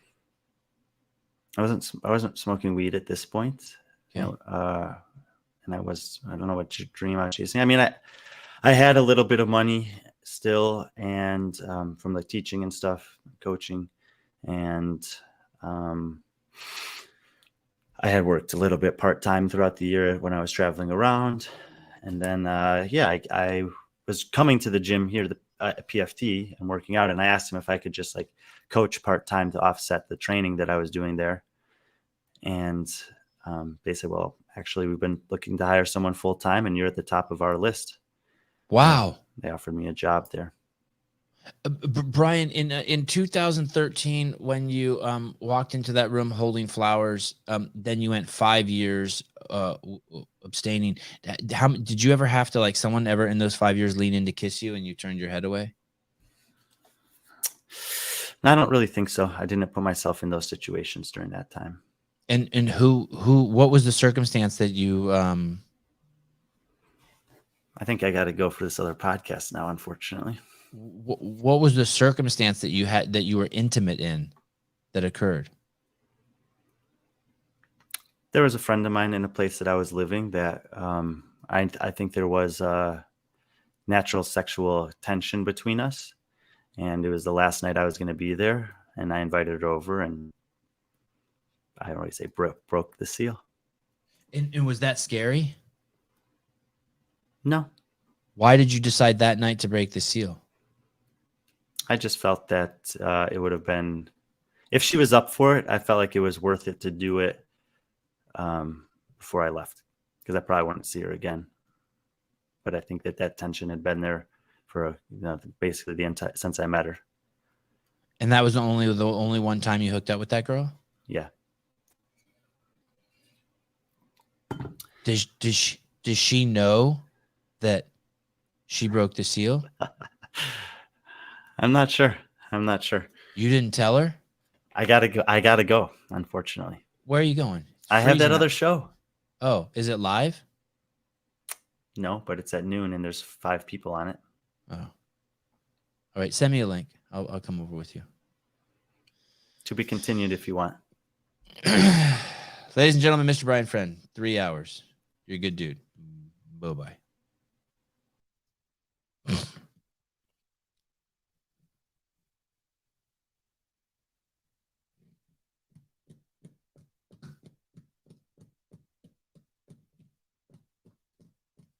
Bruh.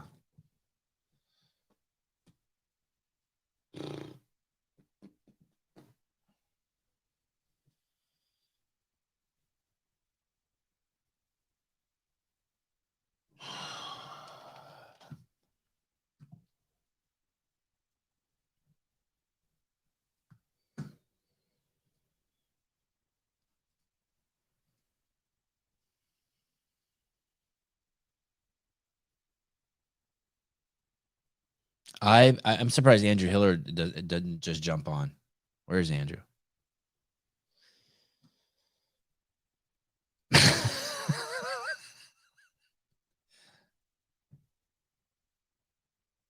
You got 5 people in that photo. Chuck Carswell and a baby. Ethan Bonin. Scott Peterson, the 2 lovely kids. Partner Deuce. I don't know if Part Deuce. That was an amazing episode. Thank you. Hashim Al-Madani. Hashim. His life is a movie script no one would believe. What are your thoughts on Jesus? He's fucking a G. I love him. Hope he's real.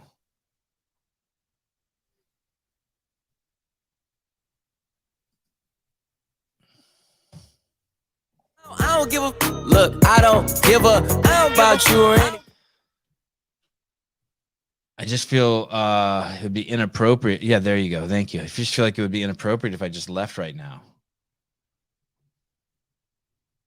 But I think I just heard the garage door open. I mean, someone's about to get some. I think my wife's teaching a class in the garage right now. Let's see. I don't give a. I don't give a. I don't give a. I don't give a. I need more sound effects.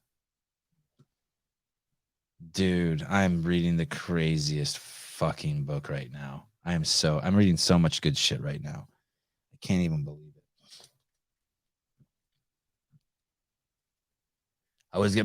What's cool too is I talked to Brian about a bunch of this stuff off the air. You know, you think about these people who come on this show and in the line they have to straddle, kind of like people like him. I kind of think about it.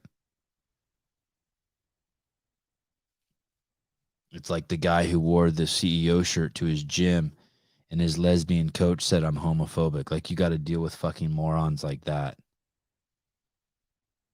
It's fucking nuts. But I appreciate people like Brian who just like straddle the line, like, and especially when I know they have super high values and high morals and high standards. Because I guess in the most superficial sense, it validates where I stand.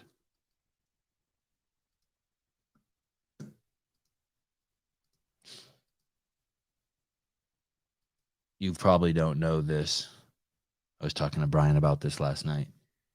You probably don't know that the leading cause of polio in the world today comes from people getting the injection. You probably don't know that, but you do now. And you can find it everywhere if you go to page 2 of Google. Imagine that. And so then it makes you think, oh, I don't even know if I should go here right now.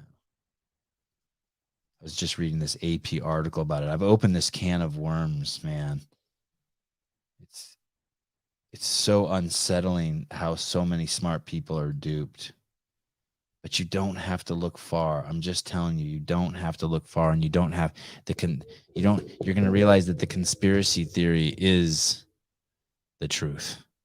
Or is what you think is your truth is the conspiracy theory. Oh my God, Philip, you're a fucking mind reader.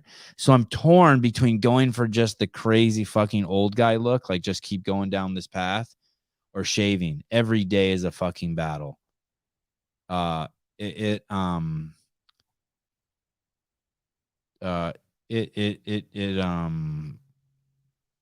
could happen any day now. Just shave. I was thinking, I haven't shaved with like a straight razor in forever, and I kind of want to do it. And just get that complete baby face and shave my head. There you go.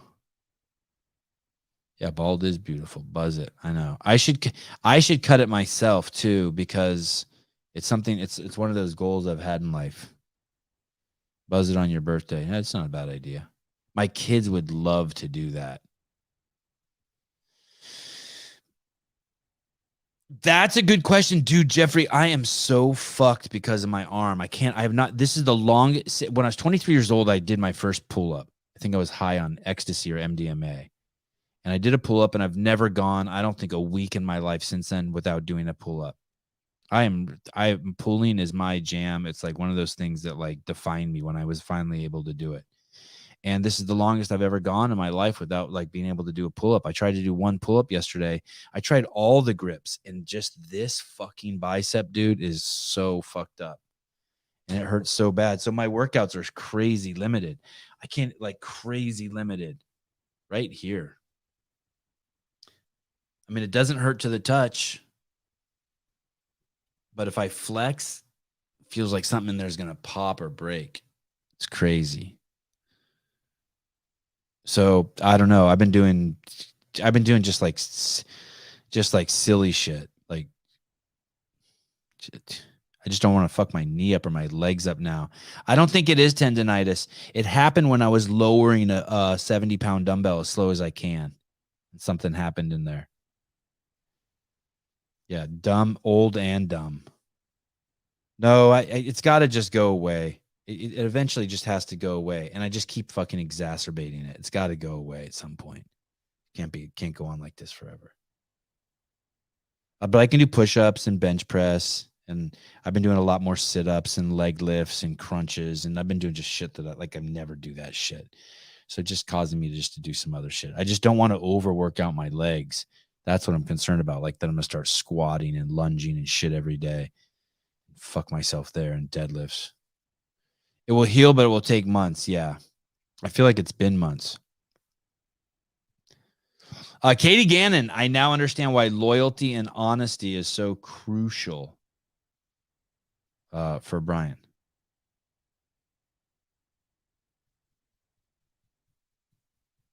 I think on the next episode, Katie, he's going to come on and tell us that none of the shit he said was true. That's what I suspect. Episode 2 with Brian Friend. I want to first begin with everything I told you in episode 1 was a lie. Not so much a lie, but like I told you, I'm a story writer.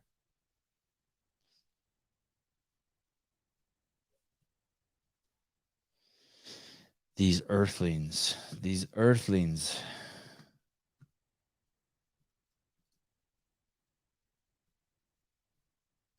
Telling you, if you're having kids, don't get them injected. Don't feed them processed food. I'm starting to see the whole picture now. Go ahead and Google it. Leading cause of polio today. Just Google it anywhere. You'll find the answer really quick. It's coming from the vaccine. And the truth is, since they brought out the vaccine, it's always come from the vaccine. Because polio was gone almost completely before the vaccine came out, but it would take you fucking 20 minutes to figure that out using the internet. Or you can go to chapter 46. I'm actually going to post it here in a minute on my Instagram. You can go to chapter 46 of The Moth and the Iron Lung. In a nutshell, it happened like this. You ready? Fuck yeah, they still give that shit. I'm telling you, the polio vaccine is the leading cause of vaccine of polio on the planet right now today. No one's hiding that. You can go to the AP and the Associated Press and see it.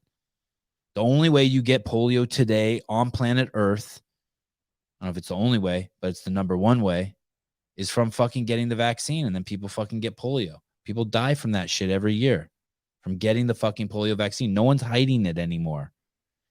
But what's crazy is they fucking tricked us the whole fucking time, the exact same way they tricked us with fucking COVID. It's like the playbook all over again. Oh, it's so bad. It's so fucking crazy. And there's no baseline because everyone's taking it. There's no baseline. Everyone's taking it, you know? And so that's the thing. If you start interviewing doctors, there'll be these doctors who work with fucking the wingnut, you know, Christian families like mine whose kids haven't been vaccinated. And they're like, uh-oh, now we see it. Because if you see the fucking baseline, these fucking kids are different than the other kids. It's a different game. So 1890, gypsy moth comes from Europe to the United States. Lands, I forget where, Delaware, Vermont, or one of those tiny pinner states up there, starts destroying the fucking crops. This is 1890. Big, scary thing.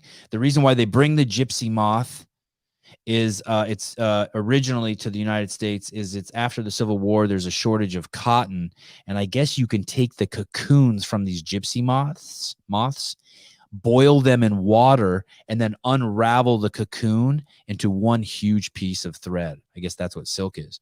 Fascinating, right? Maybe you want to learn all about that. And so they were bringing moths from Europe to the United States and trying to breed them to make the perfect cocoon that you could then turn into a mass thread. Yeah, I guess silk, because there was a shortage of cotton. Because the North had just kicked the shit out of the South, and the North won. The abolitionists, the Republicans, the ones that didn't have slaves, not a one. In case you forgot about that too. And these moths started getting out of these experiment chambers. They escaped. The moths escaped. And they started destroying the crops, and it became very, very scary. And they said that the fucking towns were so full of moths that you would walk down the street in the caterpillars, and you would walk down the street and you could slip and fall on, just because there were so many dead caterpillars from people walking and horses running them over, that you could slip and fall just on the carnage. People would go to bed at night and wake up and their fucking crops would be gone. That's how bad it was. So they started spraying arsenic and lead on all the crops. Yes. There you go, Eric. Now you see it. They escaped. And so they started spraying all the crops with arsenic and lead in massive, massive high doses. And guess what that did? That killed all the fucking moths. And so they started trying to get ahead of it, and they started trying to spray. In 1890, the U.S. government made it so that you had to spray all the crops in the country with, because it was for the good of mankind. Ready for this? It was for the good of mankind to spray all the crops with arsenic and lead, because that way the worms wouldn't spread. So even if you didn't have the caterpillars in your area, they still sprayed all your crops by law with arsenic and lead. And by the way, at that time, also in the United States, medicine, almost like this book is talking about how almost all medicine had mercury in it. Another fucking side story of insanity. And so they started spraying all the crops, and this went on for years and years and years. And eventually that they realized that this arsenic and this lead was killing people, and it was killing lots of people, and it was killing specifically lots of kids. And also what it was doing is it was on all the fruits and vegetables and they couldn't clean it. You couldn't clean it off. And so people were dying. So they outlawed that shit in Europe. I forget what year, but early. I want to say like right at the turn of the century, they outlawed that shit in Europe. Not in the United States. They doubled down. The insecticide companies bought doctors and lawyers and they bought the fucking FDA. Go figure. And they kept spraying that shit. And what eventually started happening, not only were kids dying, but it was destroying the biome or whatever, destroying people's guts. And then it was causing shit in your gut to cross the gut blood barrier. You don't want that. That's leaky gut. You can just I'll Google it for you real quick here. You can just Google leaky gut. And that's the reason why you don't want leaky gut, because you don't want bacteria and shit that's in your stomach. A leaky gut syndrome is a theory that the intestinal permeability is not only a symptom of gastrointestinal disease, but an underlying cause that develops. Meaning you get leaky gut. Oh, it even says here, how do you fix leaky gut? But basically just stop eating fucking processed foods. It's a medical mystery. So, so they switched to DDT, which they thought was a fucking miracle. They're like, okay, arsenic and lead is killing people. We're going to switch to fucking, and by the way, at the time, polio is spreading rampant throughout the country and the world. And they can't figure out, there's no rhyme or reason to it. They can't fucking figure it out. They can't figure it out. There'll be clusters of breakouts in different areas that they can't make any rhyme or reason over. So they switched to DDT because at some point they realize arsenic and lead is poisonous and they think DDT is going to save them, and DDT ends up being even worse. And not only do they think DDT is the savior, but they start, Sherwin-Williams puts DDT in all their paints. So when you paint your houses, it keeps bugs away. They sprinkle the powder in all the babies' clothes. And guess what happened to polio during those times? Skyrockets. And in 1952, they stopped spraying all these crops with all these fucking poisons. And guess what happens? The Moth and the Iron Lung. You got to read the book. It's a great book. Dissolving Illusions. If you're going to have kids, go figure it out. Take care of yourself. No one else is going to take care of you for you. Matter of fact, they're going to ridicule for you for it. They're going to say shit like it's conspiracy theory. The conspiracy theory was that spraying your crops with fucking poison was a good idea. And tis not. Tis not a good idea to eat poison. Arsenic, lead. What's crazy is it wasn't until, I think in the 70s, they made it illegal to use DDT on crops. And it wasn't until 98 that they really finally outlawed arsenic and lead, although it wasn't being used, I guess, arsenic and lead on crops. Homer Simpson. The leaky juice reached the brain at CFHQ Media Department.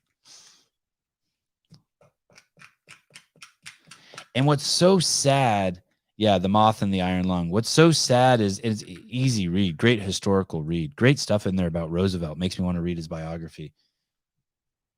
4-term president got polio. They don't know how. Man, so many fucking kids died unnecessarily. So fucked up. I was at the skate park yesterday. The irony of this. And there was no one there except a mom and her 2 kids. And they were twins and they were 3 years old. And we just had a small reprieve in the rain. So I take a push broom there and a leaf blower, and I try to get the water out of the park so that my kids can skate.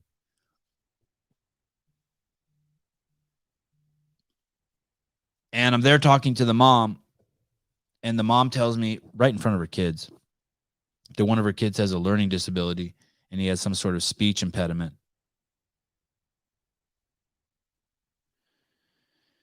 And she tells me that they couldn't get him to a speech pathologist because they didn't in the last year, because they didn't have a vaccine for her kids, and the pathologist wouldn't see kids who weren't vaccinated. They couldn't use the resource unless their kids were vaccinated because the resource comes from the school. And I'm thinking the fucking irony of this, right? She can't take her kid to see the peach pathologist because they didn't have a vaccine for 3-year-olds yet when she wanted to take it. So I gently say to her, I said, ma'am, you know that there's 12 or 13 studies out there that show that more than 51% of kids learning on how to pronounce words and to speak comes from lip reading and not actually listening. She goes, oh, yeah, I'm very familiar with those studies. Very cool, right? And I'm like, yeah. And it's like, she was just telling me about how her kid has some speech issues. And obviously she's bought into the system if she's waiting to get her kid the fucking injection, her 3-year-old. It's like, dude, connect the fucking dots. But what are you going to do? Brian, did you go? Brian's not here anymore. Brian, did you go to rehab in Florida? I know a great guy in recovery named Terry, wondering if it's him. Molly Stewart. Brian's gone. Sorry. So does that mean this lady is listening to the podcast from an hour ago? Is that what happened?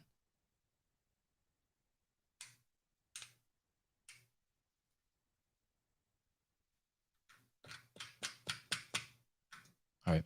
Well, thanks, guys. Fun show. Brian's awesome. And he will be back on tonight with Mr. J.R. Howell. I think that shows at 6.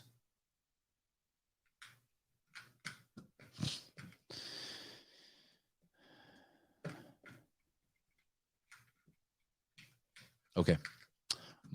Have a good day. Love someone. It's always fun to do. See y'all.